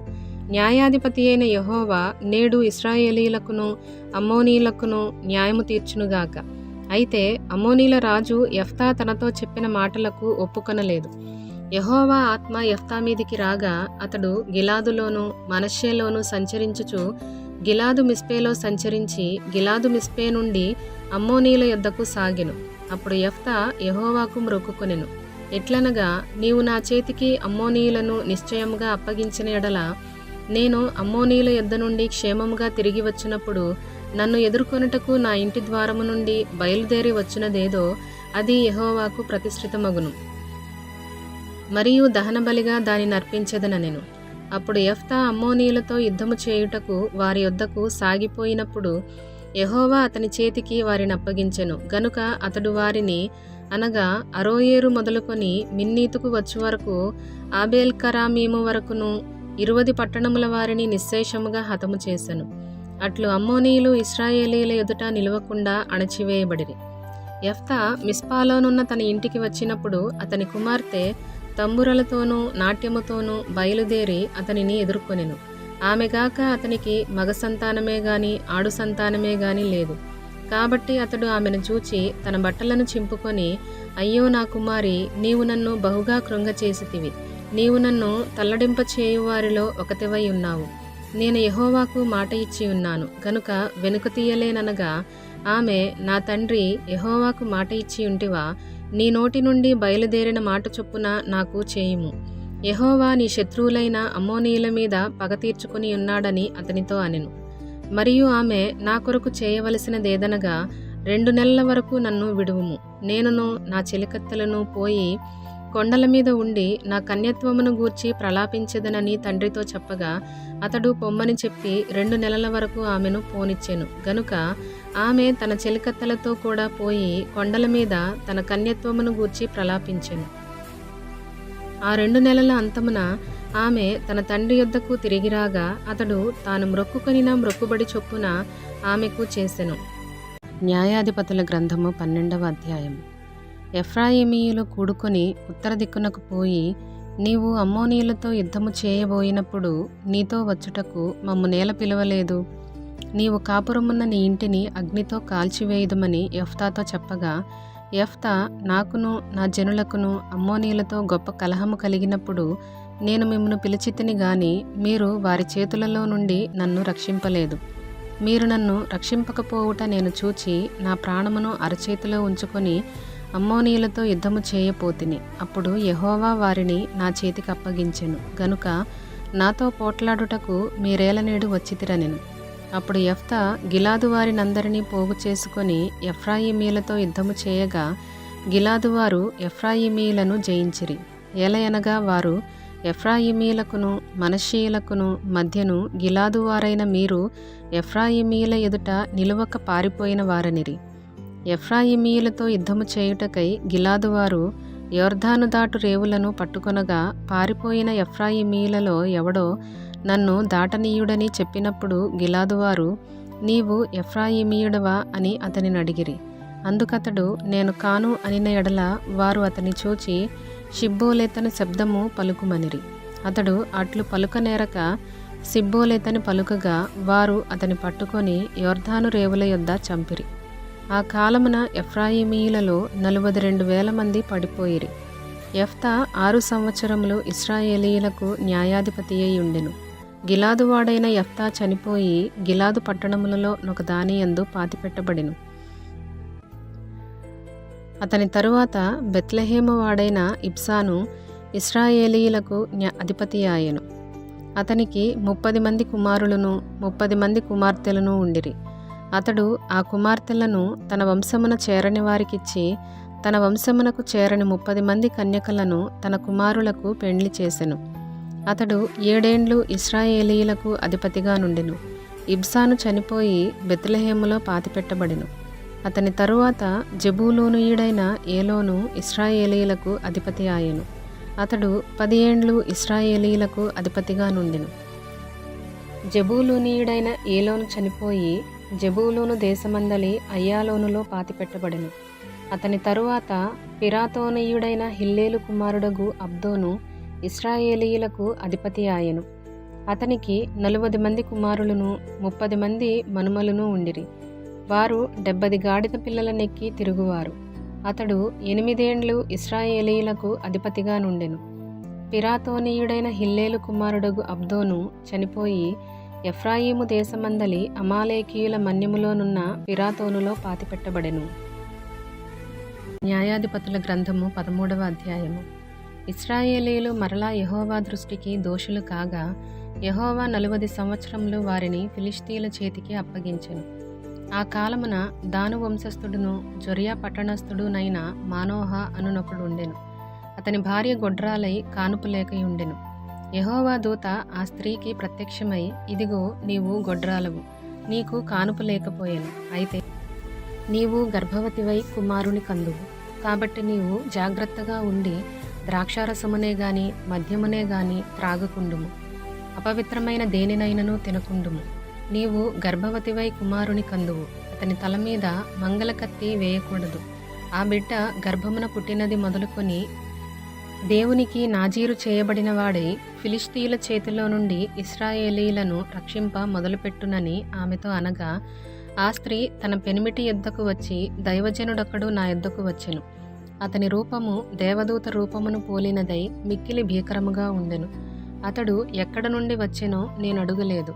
అతడు తన పేరు నాతో చెప్పలేదు గాని, ఆలకించుము, నీవు గర్భవతివై కుమారుని కందువు. కాబట్టి నీవు ద్రాక్షారసమునే గాని మద్యమునే గాని త్రాగకుండుము. అపవిత్రమైన దేనినైనను తినకుండుము. ఆ బిడ్డ గర్భమున పుట్టినది మొదలుకొని చనిపోవు వరకు దేవునికి నాజీరు చేయబడిన వాడై ఉండునని నాతో చెప్పెననెను. అందుకు మానోహ, నా ప్రభువా, నీవు పంపిన దైవజనుడు మరలా మా యొద్దకు వచ్చి, పుట్టబోవు ఆ బిడ్డకు మేము ఏమేమి చేయవలెనో దానిని మాకు నేర్పునట్లు దయచేయమని యెహోవాను వేడుకొనగా, దేవుడు మానోహ ప్రార్థనను ఆలకించెను గనుక ఆ స్త్రీ పొలములో కూర్చుండగా దేవుని దూత ఆమెను దర్శించెను.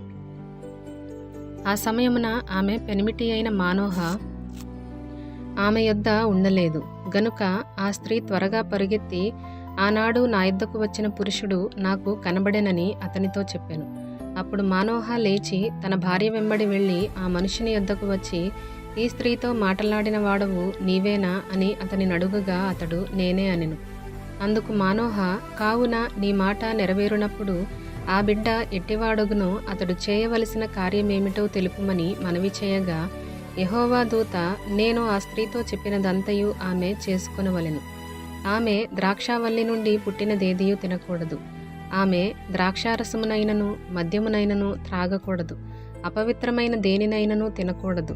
నేను ఆమెకు ఆజ్ఞాపించినదంతయు ఆమె చేసుకొనవలెనని మానోహతో చెప్పాను. అప్పుడు మానోహ, మేము ఒక మేకపిల్లను సిద్ధపరిచి నీ సన్నిధిని ఉంచు వరకు నీవు ఆగుమని మనవి చేసుకొనుచున్నామని యెహోవా దూతతో చెప్పగా, యెహోవా దూత, నీవు నన్ను నిలిపినను నీ భోజనము నేను తినను. నీవు దహనబలి అర్పింపనుద్దేశించిన ఎడల యెహోవాకు దానిని అర్పింపవలెనని మానోహతో చెప్పెను. అతడు యెహోవా దూత అని మానోహకు తెలియలేదు. మానోహ, నీ మాటలు నెరవేరిన తరువాత మేము నిన్ను సన్మానించున్నట్లు నీ పేరేమని యెహోవా దూతను అడుగుగా, యెహోవా దూత, నీవేళ నా పేరు అడుగుచున్నావు, అది చెప్పశక్యము కానిదనెను. అంతట మానోహ నైవేద్యముగా ఒక మేకపిల్లను తీసుకొని ఒక రాతి మీద యెహోవాకు అర్పించెను. మానోహయు అతని భార్యయు చూచుచుండగా ఆ దూత యొక్క ఆశ్చర్యకార్యము చేసెను. ఎట్లనగా, జ్వాలలు బలిపీఠము మీద నుండి ఆకాశమునకు లేచుచుండగా యెహోవా దూత బలిపీఠము మీదనున్న ఆ జ్వాలలలో పరమునకు ఆరోహణమాయెను. మానోహయు అతని భార్యయు దానిని చూచి నేలకు సాగిలపడిరి. ఆ తరువాత యెహోవా దూత మరలా మానోహకును అతని భార్యకును ఇక ప్రత్యక్షము కాలేదు. ఆయన యెహోవా దూత అని మానోహ తెలుసుకుని, మనము దేవుని చూచితిమి గనుక మనము నిశ్చయముగా చనిపోదుమని తన భార్యతో అనగా, అతని భార్య, యెహోవా మనలను చంపగోరిన ఎడల ఆయన దహనబలిని నైవేద్యమును మన చేత అంగీకరింపడు. ఈ సంగతులన్నిటినీ మనకు చూపింపడు. ఈ కాలమున ఇట్టి సంగతులను మనకు వినిపింపడని అతనితో చెప్పెను. తరువాత ఆ స్త్రీ కుమారుని కని అతనికి సంసోను అను పేరు పెట్టెను. ఆ బాలుడు ఎదిగినప్పుడు యెహోవా అతనిని ఆశీర్వదించెను. మరియు యెహోవా ఆత్మ జొర్యాకును ఎష్తాయేలుకును మధ్యనున్న మహనెదానులో అతని రేపుటకు మొదలుపెట్టెను. న్యాయాధిపతుల గ్రంథము 14వ అధ్యాయము. సంసోను తిమ్నాతునకు వెళ్ళి తిమ్నాతులో ఫిలిష్తీయుల కుమార్తెలలో ఒకతెను చూచెను. అతడు తిరిగి వచ్చి, తిమ్నాతులో ఫిలిష్తీయుల కుమార్తెలలో ఒకతెను చూచితిని. మీరు ఆమెను నాకిచ్చి పెండ్లి చేయవలెనని తన తల్లిదండ్రులతో అనగా, వారు నీ స్వజనుల కుమార్తెలలోనే గాని నా జనులలోనే గాని స్త్రీ లేదనుకొని సున్నతి పొందని ఫిలిష్తీయులలో నుండి కన్యకను తెచ్చుకొనుటకు వెళ్ళుచున్నావా అని అతనిని అడిగిరి. అందుకు సంసోను, ఆమె నాకిష్టమైనది గనుక ఆమెను నా కొరకు తెప్పించుమని తన తండ్రితో చెప్పెను. అయితే ఫిలిష్తీయులకేమైనా చేయుటకై యెహోవా చేత అతడు రేపబడినన్న మాట అతని తల్లిదండ్రులు తెలుసుకొనలేదు. ఆ కాలమున ఫిలిష్తీయులు ఇశ్రాయేలీయులను ఏలుచుండిరి. అప్పుడు సంసోను తన తల్లిదండ్రులతో కూడా తిమ్నాతునకు పోయి తిమ్నాతు ద్రాక్ష తోటల వరకు వచ్చినప్పుడు కొదమసింహము అతని ఎదుటికి బొబ్బరించుచూ వచ్చెను. యెహోవా ఆత్మ అతనిని ప్రేరేపింపగా అతని చేతిలో ఏమీయూ లేకపోయినను ఒకడు మేకపిల్లను చీల్చినట్లు అతడు దానిని చీల్చెను. అతడు తాను చేసినది తన తండ్రితోనైనను తల్లితోనైనను చెప్పలేదు.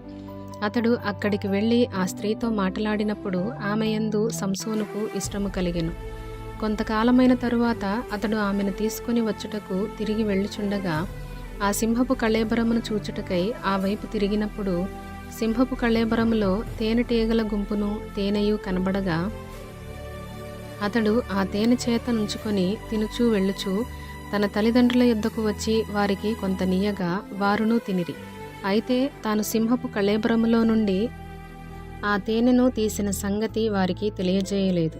అంతటా అతని తండ్రి ఆ స్త్రీని చూడబోయినప్పుడు సంసోను విందు చేసెను. అచ్చటి పెండ్లి కుమారులు అట్లు చేయుట మర్యాద. వారు అతని చూచినప్పుడు అతని యొద్ద నుండుటకు 30 మంది స్నేహితులను తోడుకొని వచ్చిరి. అప్పుడు సంసోను, మీకిష్టమైన ఎడల నేను మీ ఎదుట ఒక విప్పుడు కథను వేసెదను. మీరు ఈ విందు జరుగు 7 దినములలోగా దాని భావమును నాకు తెలియజేసిన ఎడల నేను 30 సన్నపు నారబట్టలను 30 దుస్తులను మీకిచ్చెదను. మీరు దాని నాకు తెలుపలేకపోయిన ఎడల మీరు 30 సన్నపు నారబట్టలను 30 దుస్తులను నాకు ఇయ్యవలెనని వారితో చెప్పగా వారు, మేము ఒప్పుకొందుము, నీ విప్పుడు కథను వేయమని అతనితో చెప్పిరి. కాగా అతడు, బలమైన దానిలో నుండి తీపి వచ్చెను, తిను దానిలో నుండి తిండి వచ్చెను అనెను. 3 దినములలోగా వారు ఆ విప్పుడు కథ భావమును చెప్పలేకపోయిరి. 7వ దినమున వారు సంసోను భార్యతో ఇట్లనిరి, నీ పెనిమిటి ఆ విప్పుడు కథ భావమును మాకు తెలుపునట్లు అతని లాలన చేయుము. లేని ఎడల మేము అగ్నివేసి నిన్ను నీ తండ్రి ఇంటి వారిని కాల్చివేసెదము. మా ఆస్తిని స్వాధీనపరచుకొనుటకే మమ్మను పిలిచితిరా అనిరి. కాబట్టి సంసోను భార్య అతని పాదముల యొద్ద పడి ఏడ్చుచు, నీవు నన్ను ద్వేషించితివి గాని ప్రేమింపలేదు. నీవు నా జనులకు ఒక విప్పుడు కథను వేసితివి, దాని నాకు తెలుపవైతివి అనగా అతడు, నేను నా తల్లిదండ్రులకైనను దాని తెలుపలేదు, నీకు తెలుపుదునా అనిన. ఆమె వారి విందు దినములు 7 అతని యొద్ద ఏడ్చుచూ వచ్చెను. 7వ దినమున ఆమె అతని తొందర పెట్టినందున అతడు ఆమెకు దాని తెలియచేయగా ఆమె తన జనులకు ఆ విప్పుడు కథను తెలిపెను. 7వ దినమున సూర్యుడు అస్తమింపక మునుపు ఆ ఊరివారు, తేనె కంటే తీపి అయినదేది, సింహము కంటే బలమైనదేది అని అతనితో అనగా అతడు, నా దూడతో దున్నకపోయిన ఎడల నా విప్పుడు కథను విప్పలేక యుందురని వారితో చెప్పెను. యెహోవా ఆత్మ అతని మీదికి మరలా రాగా అతడు అష్కెలోనుకు పోయి వారిలో 30 మందిని చంపి వారి సొమ్మును దోచుకొని తన విప్పుడు కథ భావమును చెప్పిన వారికి బట్టలనిచ్చెను. అతడు కోపించి తన తండ్రి ఇంటికి వెళ్ళగా అతని భార్య అతడు స్నేహితునిగా భావించుకొనిన అతని చెలికానికి ఇయ్యబడెను. న్యాయాధిపతుల గ్రంథము 15వ అధ్యాయము. కొన్ని దినములైన తరువాత గోధుమల కోత కాలమున సంసోను మేకపిల్ల ఒకటి తీసుకొని తన భార్యను చూడవచ్చి, అంతఃపురములోనున్న నా భార్య యొద్దకు నేను పోదుననుకొనగా ఆమె తండ్రి లోపలికి అతని వెళ్ళనీయక, నిశ్చయముగా నీవు ఆమెను ద్వేషించితివనుకొని నీ స్నేహితునికి ఆమెను ఇచ్చితిని. ఆమె చెల్లెలు ఆమె కంటే చక్కనిది కాదా? ఆమెకు ప్రతిగా ఈమె నీకుండవచ్చును, చిత్తగించుమనెను. అప్పుడు సంసోను, నేను ఫిలిష్తీయులకు హాని చేసిన ఎడల వారి విషయములో నేనిప్పుడే నిరపరాధినై ఇందునని వారితో చెప్పి పోయి 300 నక్కలను పట్టుకుని దివిటీలను తెప్పించి తోకతట్టు తోకను త్రిప్పి 2 తోకల మధ్యను ఒక్కొక్క దివిటీ కట్టి ఆ దివిటీలో అగ్ని మండ చేసి ఫిలిష్తీయుల గోధుమల చేలలోనికి వాటిని పోనిచ్చి పనల కుప్పలను, పైరును, ద్రాక్ష తోటలను, ఒలీవ తోటలను తగులబెట్టెను. ఫిలిష్తీయులు ఇది ఎవడు చేసినదని చెప్పుకొనుచు తిమ్నాయుని అల్లుడైన సంసోను భార్యను ఆమె తండ్రి తీసుకొని అతని స్నేహితునికిచ్చెను గనుక అతడే చేసి ఉండెనని చెప్పిరి. కాబట్టి ఫిలిష్తీయులు ఆమెను ఆమె తండ్రిని అగ్నితో కాల్చిరి. అప్పుడు సంసోను, మీరు ఇలాగున చేసిన ఎడల నేను మీ మీద పగ తీర్చుకొనిన తరువాతనే చాలించెదనని చెప్పి తొడలతో తుంట్లను విరగగొట్టి వారిని బహుగా హతము చేసెను. అటుపిమ్మట వెళ్ళి ఏతాము బండ సందులో నివసించెను. అప్పుడు ఫిలిష్తీయులు బయలుదేరి యూదా దేశంలో దిగి చెదరి లేహీలో దోపిడి కొరకై దండు కూర్చిరి. యూదావారు మీరేల మా మీదికి వచ్చితిరని అడుగగా ఫిలిష్తీయులు సంసోను మాకు చేసినట్లు మేము అతనికి చేయవలెనని అతని కట్టుటకే వచ్చితిమనిరి.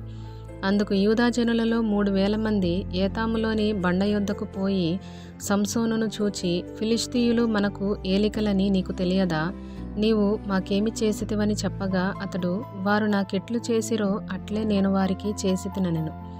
అందుకు వారు, మేము ఫిలిష్తీయుల చేతికి అప్పగించుటకు నిన్ను కట్టవచ్చితిమని అతనితో అనగా సంసోను, మీరు నా మీద పడకుండానట్లు నాతో ప్రమాణము చేయుడనెను.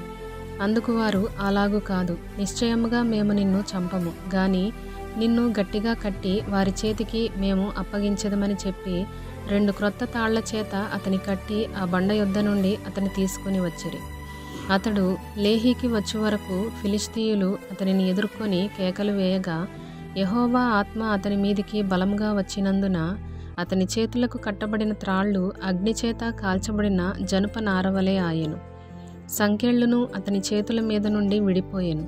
అతడు గాడిద యొక్క పచ్చి దవడ ఎముకను కనుగొని చెయ్యి చాచి పట్టుకొని దానిచేత 1000 మంది మనుషులను చంపెను. అప్పుడు సంసోను, గాడిద దవడ ఎముకతో 1 కుప్పను 2 కుప్పలను నేను చంపియున్నాను. గాడిద దవడ ఎముకతో 1000 మంది నరులను చంపియున్నాను అనెను. అతడు చెప్పుట చాలించిన తరువాత ఆ దవడ ఎముకను చేతి నుండి పారవేసి ఆ చోటికి రామత్లేహి అను పేరు పెట్టెను. అప్పుడతడు మిక్కిలి దప్పిగొనినందున యెహోవాకు మొర్రపెట్టి, నీవు నీ సేవకుని చేతి వలన ఈ గొప్ప రక్షణను దయచేసిన తరువాత నేనిప్పుడు దప్పిచేతను చచ్చి సున్నతి పొందని వారి చేతిలోనికి పడవలెనా అని వేడుకొనగా దేవుడు లేహీలోనున్న ఒక గోతిని చీల్చెను. దాని నుండి నీళ్లు బయలుదేరెను. అతడు త్రాగిన తరువాత ప్రాణము తెప్పరిల్లి బ్రతికెను. కాబట్టి దాని పేరు నేటి వరకు ఏన్హక్కోరే అనబడెను. అది లేహీలోనున్నది. అతడు ఫిలిష్తీయుల దినములలో 20 ఏండ్లు ఇశ్రాయేలీయులకు న్యాయాధిపతి అయి ఉండెను. న్యాయాధిపతుల గ్రంథము 16వ అధ్యాయము. తరువాత సంసోను గాజాకు వెళ్ళి వేశ్యనొకతిని చూచి ఆమె యొద్ద చేరెను. సంసోను అక్కడికి వచ్చినని గాజావారికి తెలిసినప్పుడు వారు మాటుపెట్టి రేపు తెల్లవారిన తరువాత అతని చంపుదమనుకొని పట్టణపు ద్వారమునొద్ద ఆ రాత్రి అంతయు పొంచి ఉండిరి. సంసోను మధ్యరాత్రి వరకు పండుకొని మధ్యరాత్రి లేచి పట్టణపు తలుపులను వాటి 2 ద్వారబంధములను పట్టుకొని వాటి అడ్డకర్రతోటి వాటిని ఊడబెరికి తన భుజముల మీద పెట్టుకొని హెబ్రోనుకు ఎదురుగానున్న కొండకొనకు వాటిని తీసుకొని పోయాను.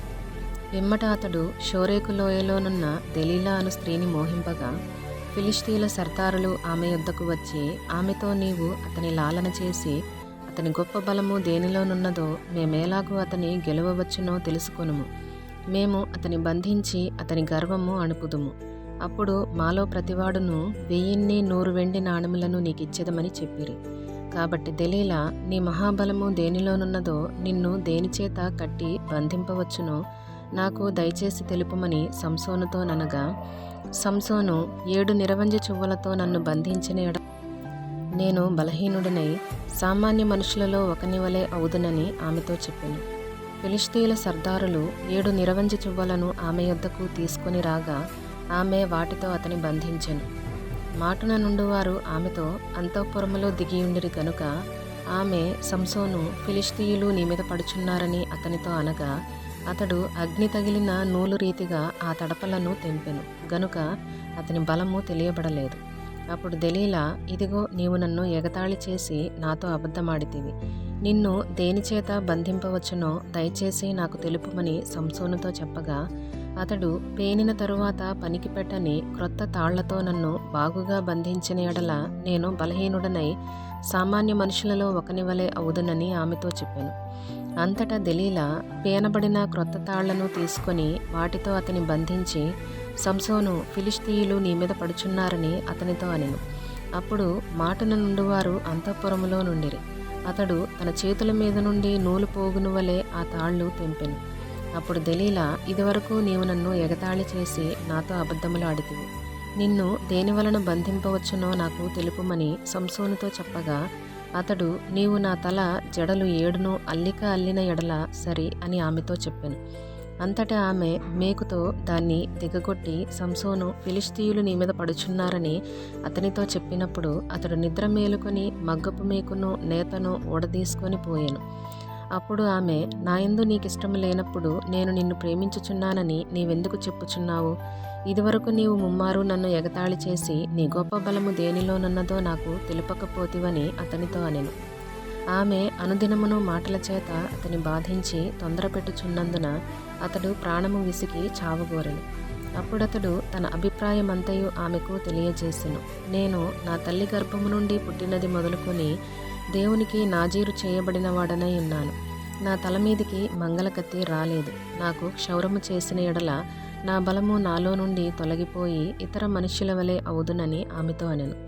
అతడు తన అభిప్రాయమును తనకు తెలిపెనని దెలీలా ఎరిగి ఆమె వర్తమానము పంపి, ఫిలిష్తీయుల సర్దారులను పిలిపించి ఈసారికి రండి, ఇతడు తన అభిప్రాయమంతయు నాకు తెలిపెననెను.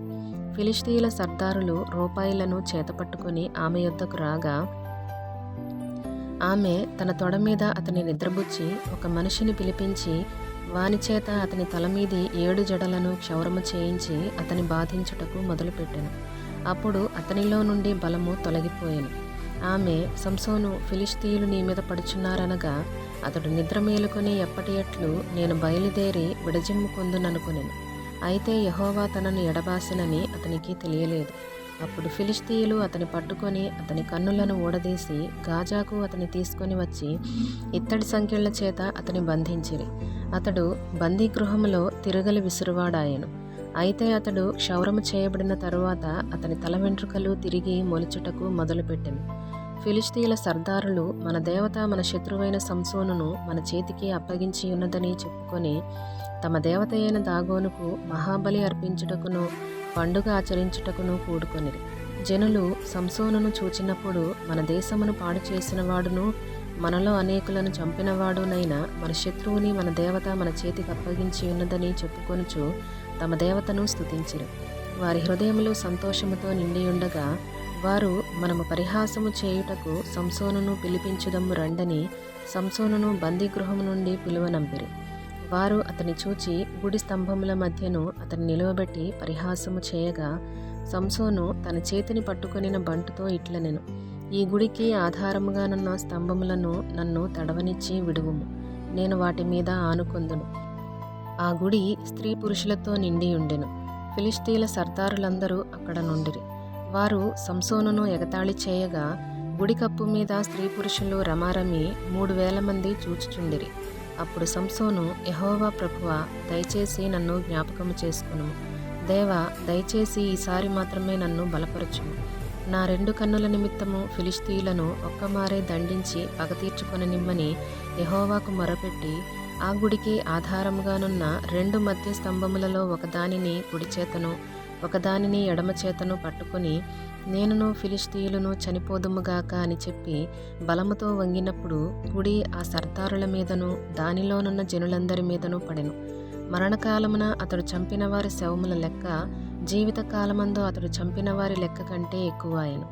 అప్పుడు అతని స్వదేశ జనులను అతని తండ్రి ఇంటి వారందరూ కూడి అతనిని మోసుకొని వచ్చి జొరియాకును ఎష్తాయేలుకును మధ్యనున్న అతని తండ్రి అయిన మానోహ సమాధిలో అతని పాతిపెట్టిరి.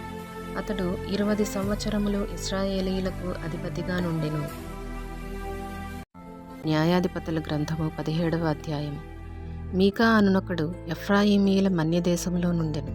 అతడు తన తల్లిని చూచి, నీ యొద్ద నుండి తీసుకొనిన రూకలు అనగా నీవు ప్రమాణము చేసి నా వినికిడిలో మాటలాడిన ఆ 1100 వెండి రూకలు నా యొద్దనున్నవి. ఇదిగో నేను వాటిని తీసుకొంటినని ఆమెతో చెప్పగా అతని తల్లి, నా కుమారుడు యెహోవా చేత ఆశీర్వదింపబడునుగాక అనెను.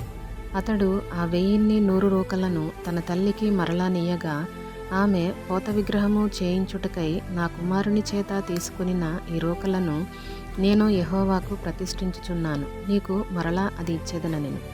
అతడు ఆ రూకలను తన తల్లికి ఇయ్యగా ఆమె వాటిలో 200 పట్టుకొని కంసాలికి అప్పగించెను. అతడు వాటితో చెక్కబడిన ప్రతిమాస్వరూపమైన పోత విగ్రహమును చేయగా అది మీకా ఇంట ఉంచబడెను. మీకా అను ఆ మనుష్యునికి దేవమందిరం ఒకటి ఉండెను. మరియు అతడు ఏఫోదును గృహదేవతలను చేయించి తన కుమారులలో ఒకని ప్రతిష్ఠింపగా ఇతడు అతనికి యాజకుడాయెను. ఆ దినములలో ఇశ్రాయేలీలకు రాజు లేడు. ప్రతివాడును తన ఇష్టానుసారంగా ప్రవర్తించుచూ వచ్చెను. యూదా బెత్లెహేములో నుండి వచ్చిన యూదా వంశస్థుడైన ఒక యవనుడుండెను. అతడు లేవీయుడు. అతడు అక్కడ నివసించెను. ఆ మనుష్యుడు తనకు స్థలము దొరికిన చోట నివసింపవలెనని యూదా బెత్లెహేము నుండి బయలుదేరి ప్రయాణము చేయుచు ఎఫ్రాయిమీల మన్యదేశముననున్న మీకా ఇంటికి వచ్చెను. మీకా, నీవు ఎక్కడ నుండి వచ్చితివని అతని నడుగగా, అతడు, నేను యూదా బెత్లెహేము నుండి వచ్చిన లేవీయుడను, నాకు దొరకగల చోట నివసించుటకు పోవుచున్నానని అతనితో అనెను. మీకా, నా యొద్ద నివసించి నాకు తండ్రివిగాను యాజకుడవుగాను ఉండుము. నేను సంవత్సరమునకు నీకు 10 వెండి రూకలను, 1 దుస్తు బట్టలను, ఆహారమును ఇచ్చెదనని చెప్పగా, ఆ లేవీయుడు ఒప్పుకొని ఆ మనుషుని యొద్ద నివసించుటకు సమ్మతించెను. ఆ యవ్వనుడు అతని కుమారులలో ఒకని వలె నుండెను.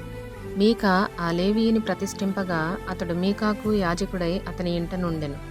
అంతటా మీకా, లేవీయుడు నాకు యాజకుడైనందున యెహోవా నాకు మేలు చేయునని ఇప్పుడు నాకు తెలియను అనెను. న్యాయాధిపతుల గ్రంథము 18వ అధ్యాయము.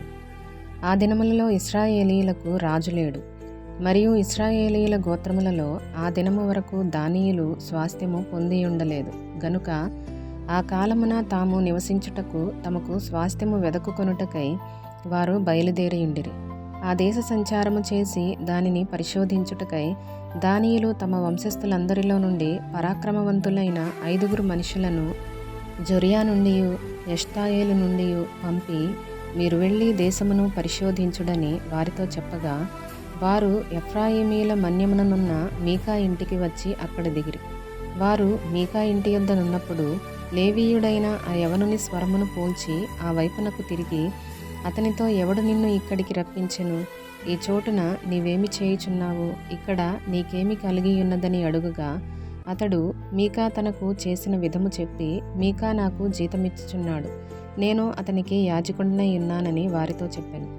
అప్పుడు వారు, మేము చేయబోవు పని శుభమగునో కాదో మేము తెలుసుకొనున్నట్లు దయచేసి దేవుని యొద్ద విచారించుమని అతనితో అనగా, ఆ యాజకుడు, క్షేమముగా వెళ్ళుడి, మీరు చేయబోవు పని యెహోవా దృష్టికి అనుకూలమని వారితో చెప్పాను.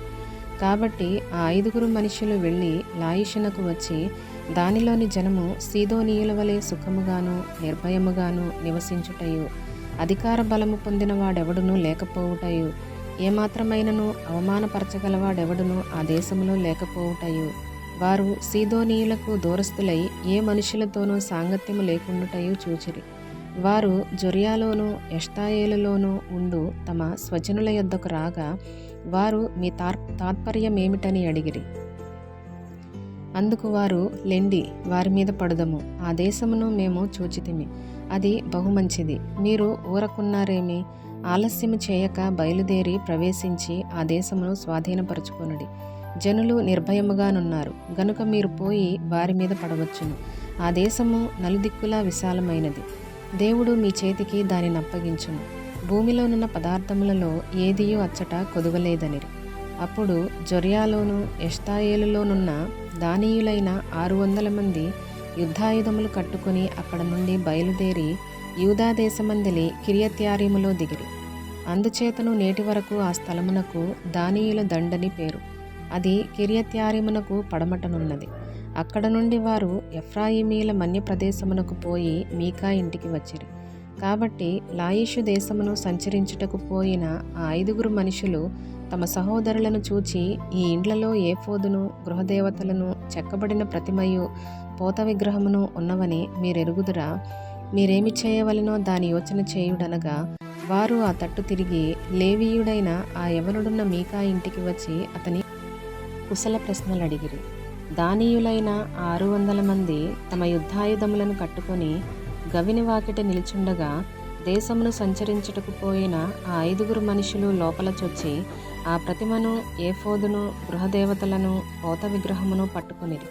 అప్పుడు ఆ యాజకుడు యుద్ధాయుధములు కట్టుకొనిన ఆ 600 మంది మనుషులతో కూడా గవిని ఎదుట వాకిట నిలిచియుండెను. మీరు మీకా ఇంటికి పోయి చెక్కబడిన ప్రతిమను, ఏఫోదును, గృహదేవతలను, పోత విగ్రహమును పట్టుకొనినప్పుడు ఆ యాజకుడు మీరేమి చేయుచున్నారని వారిని అడుగగా, వారు, నీవు ఊరకుండుము, నీ చెయ్యి నీ నోటి మీద ఉంచుకొని మాతో కూడా వచ్చి మాకు తండ్రివిగాను యాజకుడవుగాను ఉండుము. ఒకని ఇంటి వారికే యాజకుడవై ఉండుట నీకు మంచిదా? ఇశ్రాయేలీయులలో ఒక గోత్రమునకును కుటుంబమునకును యాజకుడువై ఉండుట మంచిదా అని అడిగిరి. అప్పుడు ఆ యాజకుడు హృదయమున సంతోషించి ఆ ఏఫోదును, గృహదేవతలను, చెక్కబడిన ప్రతిమను పట్టుకొని ఆ జనుల మధ్య చేరెను. అట్లు వారు తిరిగి చిన్నపిల్లలను, పశువులను, సామాగ్రిని తమకు ముందుగా నడిపించుకొని పోయిరి. వారు మీకా ఇంటికి దూరమైనప్పుడు మీకా పొరుగిండ్ల వారు పోగై దానీయులను వెంటాడి కలుసుకొని వారిని పిలువగా, వారు తమ ముఖములను త్రిప్పుకొని, నీకేమి కావలెను? ఇట్లు గుంపు కూడా నేలా అని మీకాను అడిగిరి. అందుకతడు, నేను చేయించిన నా దేవతలను, నేను ప్రతిష్ఠించిన యాజకుని మీరు పట్టుకొని పోవుచున్నారే, ఇక నా యొద్ద ఏమీ ఉన్నది? నీకేమి కావాలననుచున్నారే అదేమన్నమాట అనగా, దానీయులు, నీ స్వరము మాలో నెవనికిని వినబడనీయకుము, వారు ఆగ్రహపడి నీ మీద పడుదురేమో, అప్పుడు నీవు నీ ప్రాణమును నీ ఇంటివారి ప్రాణమును పోగొట్టుకొందువని అతనితో చెప్పి తమ త్రోవను వెళ్ళిరి. వారు తనకంటే బలవంతులని మీకా గ్రహించిన వాడై తిరిగి తన ఇంటికి వెళ్ళిపోయెను. మీకా చేసుకుని దానిని అతని యొద్దనున్న యాజకునిని వారు పట్టుకొని సుఖముగాను నిర్భయముగాను ఉన్న లాయిషు వారి మీదికి వచ్చి కత్తివాత వారిని హతము చేసి అగ్నిచేత ఆ పట్టణమును కాల్చివేసిరి. అది సీదోనుకు దూరమైనందునను వారికి అన్యులతో సాంగత్యం ఏమీయూ లేనందునను వారిలో ఎవడునూ తప్పించుకొనలేదు. అది బేత్రెహోబునకు సమీపమైన లోయలోనున్నది. వారొక పట్టణమును కట్టుకొని అక్కడ నివసించిరి. ఇశ్రాయేలుకు పుట్టిన తమ తండ్రి అయిన దానును బట్టి ఆ పట్టణమునకు దాను అను పేరు పెట్టిరి. పూర్వము ఆ పట్టణమునకు లాయిషు అని పేరు. దానీయులు చెక్కబడిన ఆ ప్రతిమను నిలుపుకొనిరి. మోషే మనుమడును గెర్షోను కుమారుడునైన యోతానను వాడును వాని కుమారులను ఆ దేశము చెరపట్టబడి వరకు దానీయుల గోత్రమునకు యాజకులై ఉండిరి. దేవుని మందిరము షిలోహులోనున్న దినములన్నిటను వారు మీకా చేయించిన ప్రతిమను నిలుపుకొని ఉండిరి. న్యాయాధిపతుల గ్రంథము 19వ అధ్యాయము.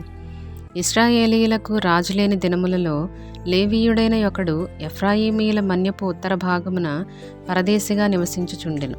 అతడు యూదా బెత్లెహేములో నుండి ఒక స్త్రీని తనకు ఉపపత్నిగా తెచ్చుకొనగా అతని ఉపపత్ని అతనిని విడిచి ఒకనితో వ్యభిచరించి యూదా బెత్లెహేములోని తన తండ్రి ఇంటికి పోయి అక్కడ 4 నెలలుండెను. ఆమెతో ప్రియముగా మాటలాడి ఆమెను తిరిగి తెచ్చుకొనుటకై ఆమె పెనిమిటి లేచి తన దాసునిని తన గాడిదలను తీసుకొని ఆమె యొద్దకు వెళ్ళగా ఆమె తన తండ్రి ఇంట అతని చేర్చెను. ఆ చిన్నదాని తండ్రి అతని చూచినప్పుడు అతని కలుసుకొని సంతోషించెను.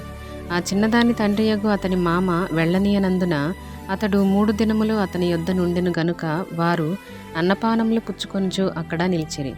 4వ నాడు వారు వేకువను వెళ్ళుటకు నిద్ర మేలుకొనగా అతడు లేవసాగెను. అయితే ఆ చిన్నదాని తండ్రి, నీవు కొంచెం ఆహారం పుచ్చుకొని తెప్పరిల్లిన తరువాత నీ త్రోవను వెళ్ళవచ్చునని తన అల్లునితో అనగా వారిద్దరూ కూర్చుండి అన్నపానములు పుచ్చుకొనిరి. తరువాత ఆ చిన్నదాని తండ్రి, దయచేసి ఈ రాత్రి అంతయు ఉండి సంతోషపడుము, నీ హృదయమును సంతోషపరచుకొనుము అని ఆ మనుష్యునితో చెప్పి అతడు వెళ్ళుటకు లేచినప్పుడు అతని మామ బలవంతము చేయగా అతడు ఆ రాత్రి అక్కడ నుండెను.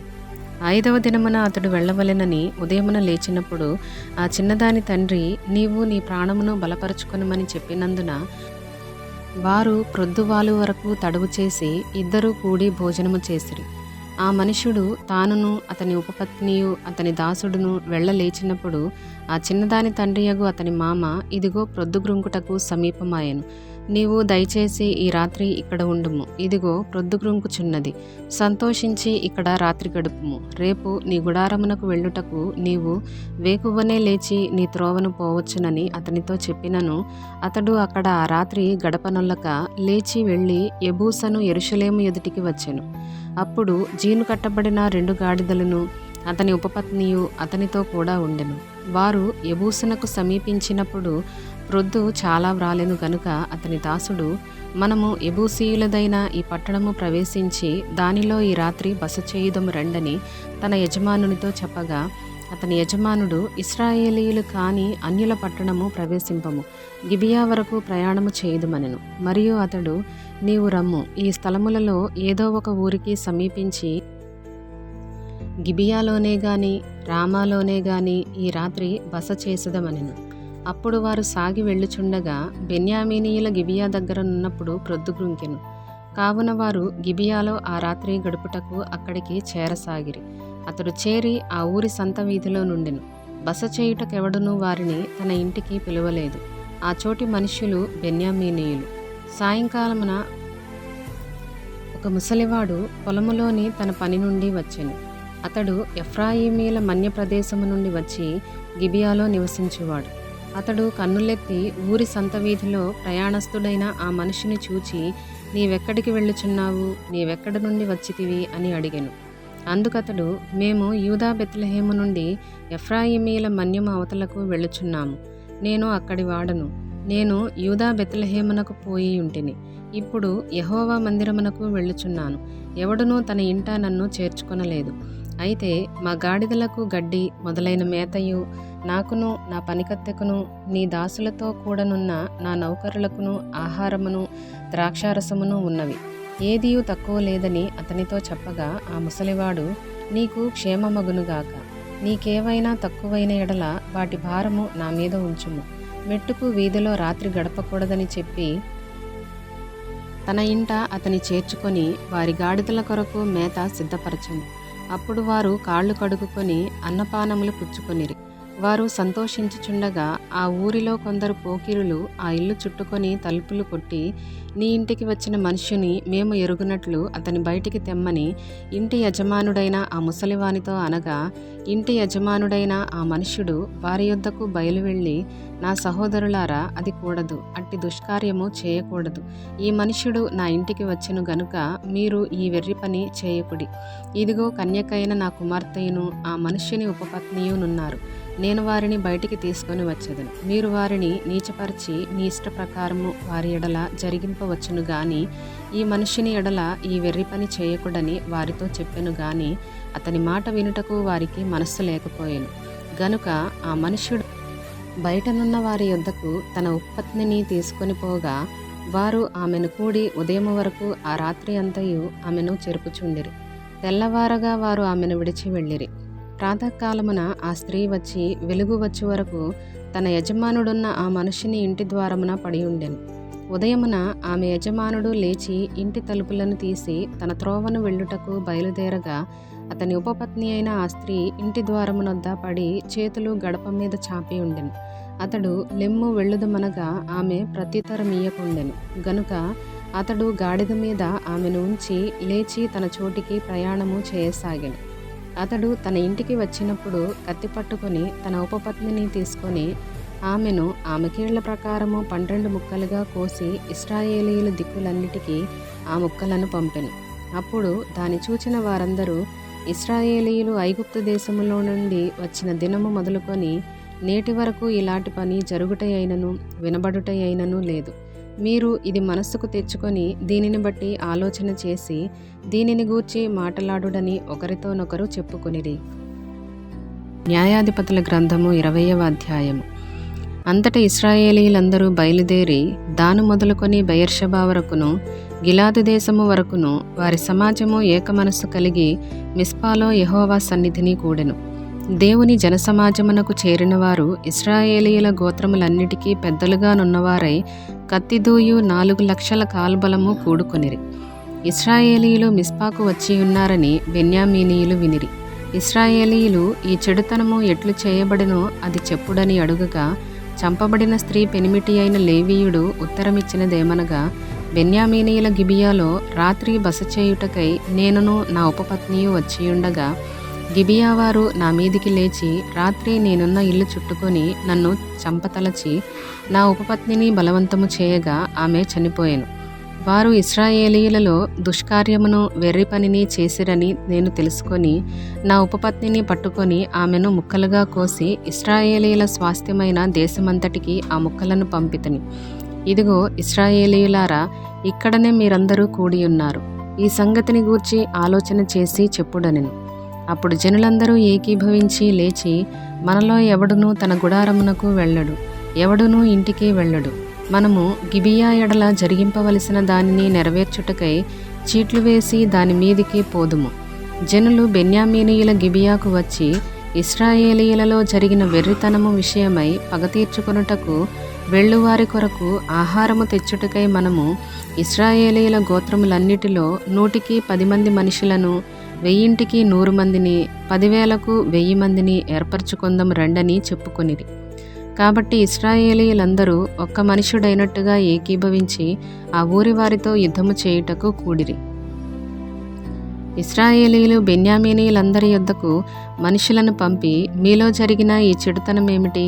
గిబియాలోనున్న ఆ దుష్టులను అప్పగించుడి, వారిని చంపి ఇశ్రాయేలీయులలో నుండి దోషమును పరిహరింప చేయుదుమని పలికింపగా, బెన్యామీనీయులు తమ సహోదరులకు ఇశ్రాయేలీయుల మాట విననొల్లక యుద్ధమునకు బయలుదేరవలెనని తమ పట్టణములలో నుండి వచ్చి గిబియాలో కూడుకొనిరి. ఆ దినమున బెన్యామీనీయులు తమ జనసంఖ్యను మొత్తము చేయగా 700 మంది అయిన గిబియా నివాసులు గాక కత్తిదూయ సమర్థులై పట్టణమున నుండి వచ్చిన వారు 26,000 మంది అయిరి. ఆ సమస్త జనములో ఏర్పరచబడిన 700 మంది ఎడమచేతి వాటము గలవారు. వీరిలో ప్రతివాడును గురిగా నుంచబడిన తల వెంట్రుక మీదికి వడిసెల రాయి తప్పక విసరగలవారు. బెన్యామీనీయులు గాక ఇశ్రాయేలీయులలో ఖడ్గము దూయు 4 లక్షల మంది లెక్కింపబడిరి. వీరందరూ యోధులు. వీరు లేచి బేతేలుకు పోయి, ఇశ్రాయేలీయులు బెన్యామీనీయులతో చేయవలసిన యుద్ధమునకు మాలో ఎవరు ముందుగా వెళ్ళవలెనని దేవుని యొద్ద మనవి చేసినప్పుడు యెహోవా యూదా వంశస్థులు ముందుగా వెళ్ళవలెనని సెలవిచ్చెను. కాబట్టి ఇశ్రాయేలీయులు ఉదయముననే లేచి గిబియాకు ఎదురుగా దిగిరి. ఇశ్రాయేలీయులు బెన్యామీనీయులతో యుద్ధము చేయ బయలుదేరినప్పుడు ఇశ్రాయేలీయులు గిబియా మీద పడుటకు యుద్ధ పంక్తులు తీర్చగా, బెన్యామీనీయులు గిబియాలో నుండి బయటికి వచ్చి ఆ దినమున ఇశ్రాయేలీయులలో 22,000 మందిని నేలకూల్చిరి. అయితే ఇశ్రాయేలీయులు ధైర్యము తెచ్చుకొని తాము మొదట ఎక్కడ యుద్ధ పంక్తి తీర్చిరో ఆ చోటనే మరలా యుద్ధము జరగవలెనని తమ్మును తాము యుద్ధ పంక్తులుగా తీర్చుకొనిరి. మరియు ఇశ్రాయేలీయులు పోయి సాయంకాలము వరకు యెహోవా ఎదుట ఏడ్చుచు, మా సహోదరులైన బెన్యామీనీయులతో యుద్ధము చేయుటకు తిరిగి పోదుమా అని యెహోవా యొద్ద విచారణ చేయగా, యెహోవా వారితో యుద్ధము చేయబోవుడని సెలవిచ్చెను. కాబట్టి ఇశ్రాయేలీయులు 2వ దినమున బెన్యామీనీయులతో యుద్ధము చేయరాగా, ఆ 2వ దినమున బెన్యామీనీయులు వారిని ఎదుర్కొనుటకు గిబియాలో నుండి బయలుదేరి వచ్చి ఇశ్రాయేలీయులలో 18,000 మందిని నేలకూల్చి సంహరించిరి. వీరందరూ కత్తిదూయువారు. అప్పుడు ఇశ్రాయేలీయులందరూ జనులందరూ పోయి బేతేలును ప్రవేశించి ఏడ్చుచు సాయంకాలము వరకు అక్కడ యెహోవా సన్నిధిని కూర్చుండుచు ఉపవాసముండి దహన బలులను సమాధాన బలులను యెహోవా సన్నిధిని అర్పించిరి. ఆ దినములలో యెహోవా నిబంధన మందసము అక్కడనే ఉండెను. అహరోను మనుమడును ఎలియాజరు కుమారుడునైన ఫీనెహాసు ఆ దినములలో దాని ఎదుట నిలుచువాడు. ఇశ్రాయేలీయులు మరల మా సహోదరులైన బెన్యామీనీయులతో యుద్ధమునకు పోదుమా మానుదుమా అని యెహోవా యొద్ద విచారణ చేయగా, యెహోవా వెళ్ళుడి, రేపు నీ చేతికి వారిని అప్పగించెదనని సెలవిచ్చెను. అప్పుడు ఇశ్రాయేలీయులు గిబియా చుట్టూ మాటుగాండ్రను పెట్టిరి. 3వ దినమున ఇశ్రాయేలీయులు బెన్యామీనీయులతో యుద్ధమునకు పోయి మునుపటి వలె గిబియా వారితో యుద్ధము చేయుటకు సిద్ధపడగా, బెన్యామీనీయులు వారిని ఎదుర్కొనుటకు బయలుదేరి పట్టణములో నుండి తొలగి వచ్చి మునుపటి వలె ఇశ్రాయేలీయులలో గాయపరచబడిన వారిని ఇంచుమించు 30 మంది మనుషులను రాజమార్గములలో చంపుచూ వచ్చిరి. ఆ మార్గములలో ఒకటి బేతేలునకును ఒకటి పొలములోనున్న గిబియాకును పోవుచున్నవి. బెన్యామీనీయులు మునుపటి వలె వారు మన ఎదుట నిలవలేక కొట్టబడి ఉన్నారని అనుకొనిరి గాని, ఇశ్రాయేలీయులు మనము పారిపోయి వారిని పట్టణములో నుండి రాజమార్గములలోనికి రాజేయుదము రండని చెప్పుకొని ఉండిరి. ఇశ్రాయేలీయులందరూ తమ చోట నుండి లేచి బయల్తామారులో తమ్మును తాము యుద్ధమునకు సిద్ధపరచుకొనులోగా ఇశ్రాయేలీయులు మాటుగాండ్రను తమ చోట నుండి గిబియా బట్టబయటి మార్గమునకు త్వరగా వచ్చిరి. అప్పుడు ఇశ్రాయేలీయులందరిలో నుండి ఏర్పరచబడిన 10,000 మంది గిబియాకు ఎదురుగా వచ్చినందున కఠిన యుద్ధము జరిగెను. అయితే తమకు అపాయము తటస్థమైనదని బెన్యామీనీయులకు తెలియలేదు. అప్పుడు యెహోవా ఇశ్రాయేలీయుల చేత బెన్యామీనీయులను హతము చేయించెను. ఆ దినమున ఇశ్రాయేలీయులు బెన్యామీనీయులలో 25,100 మంది మనుషులను చంపిరి. వీరందరూ కత్తిదూయువారు. బెన్యామీనీయులు జరుగుదాని చూచి తమకు అపజయము కలిగినదని తెలుసుకొనిరి. ఇశ్రాయేలీయులు తాము గిబియా మీద పెట్టిన మాటుగాండ్రను నమ్మి బెన్యామీనీయులకు స్థలమిచ్చిరి. మాటుననున్నవారు త్వరపడి గిబియాలో చొరబడి కత్తివాతను ఆ పట్టణములోని వారినందరినీ హతము చేసిరి. ఇశ్రాయేలీయులకును మాటుగాండ్రకును నిర్ణయమైన సంకేతమొకటి ఉండెను. అదేదనగా వారు పట్టణములో నుండి పొగ గొప్ప మేఘము వలె లేచున్నట్లు చేయుటయే. ఇశ్రాయేలీయులు యుద్ధము నుండి వెనుక తీసి తిరిగినప్పుడు బెన్యామీనీయులు వీరు మొదటి యుద్ధములో అపజయము పొందినట్లు మన చేత ఓడిపోవుదురు గదా అనుకొని చంపనారంభించి ఇశ్రాయేలీయులలో ఇంచుమించు 30 మంది మనుషులను హతము చేసిరి. అయితే పట్టణము నుండి ఆకాశము తట్టు స్తంభరూపముగా పొగ పైకి లేవనారంభింపగా బెన్యామీనీయులు వెనుక తట్టు తిరిగి చూచిరి. అప్పుడు ఆ పట్టణమంతయు ధూమమయమై ఆకాశమునకు ఎక్కుచుండెను. ఇశ్రాయేలీయులు తిరిగినప్పుడు బెన్యామీనీయులు తమకు అపజయము కలిగినదని తెలుసుకొని విభ్రాంతి నొంది ఎడారి మార్గము తట్టు వెళ్ళుదుమని ఇశ్రాయేలీయుల ఎదుట వెనుకకు తిరిగిరి గాని యుద్ధమునకు తరుమబడగా పట్టణములలో నుండి వచ్చిన వారు మధ్య మార్గమందే వారిని చంపిరి.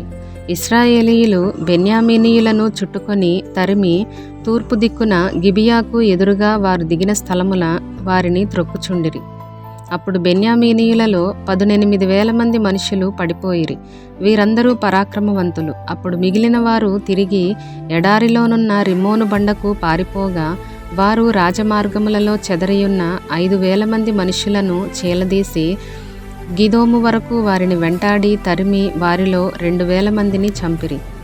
న్యాయాధిపతుల గ్రంథము 21వ అధ్యాయము. ఇశ్రాయేలీయులు తమలో ఎవడునూ తన కుమార్తెను బెన్యామీనీనికి ఇయ్యకూడదని మిస్పాలో ప్రమాణము చేసుకొని ఉండిరి. ప్రజలు బేతేలుకు వచ్చి దేవుని సన్నిధిని సాయంకాలము వరకు కూర్చుండి, యెహోవా ఇశ్రాయేలీయుల దేవా, నేడు ఇశ్రాయేలీయులలో ఒక గోత్రము లేకపోయెను. ఇది ఇశ్రాయేలీయులకు సంభవింపనేలా అని బహుగా ఏడ్చిరి.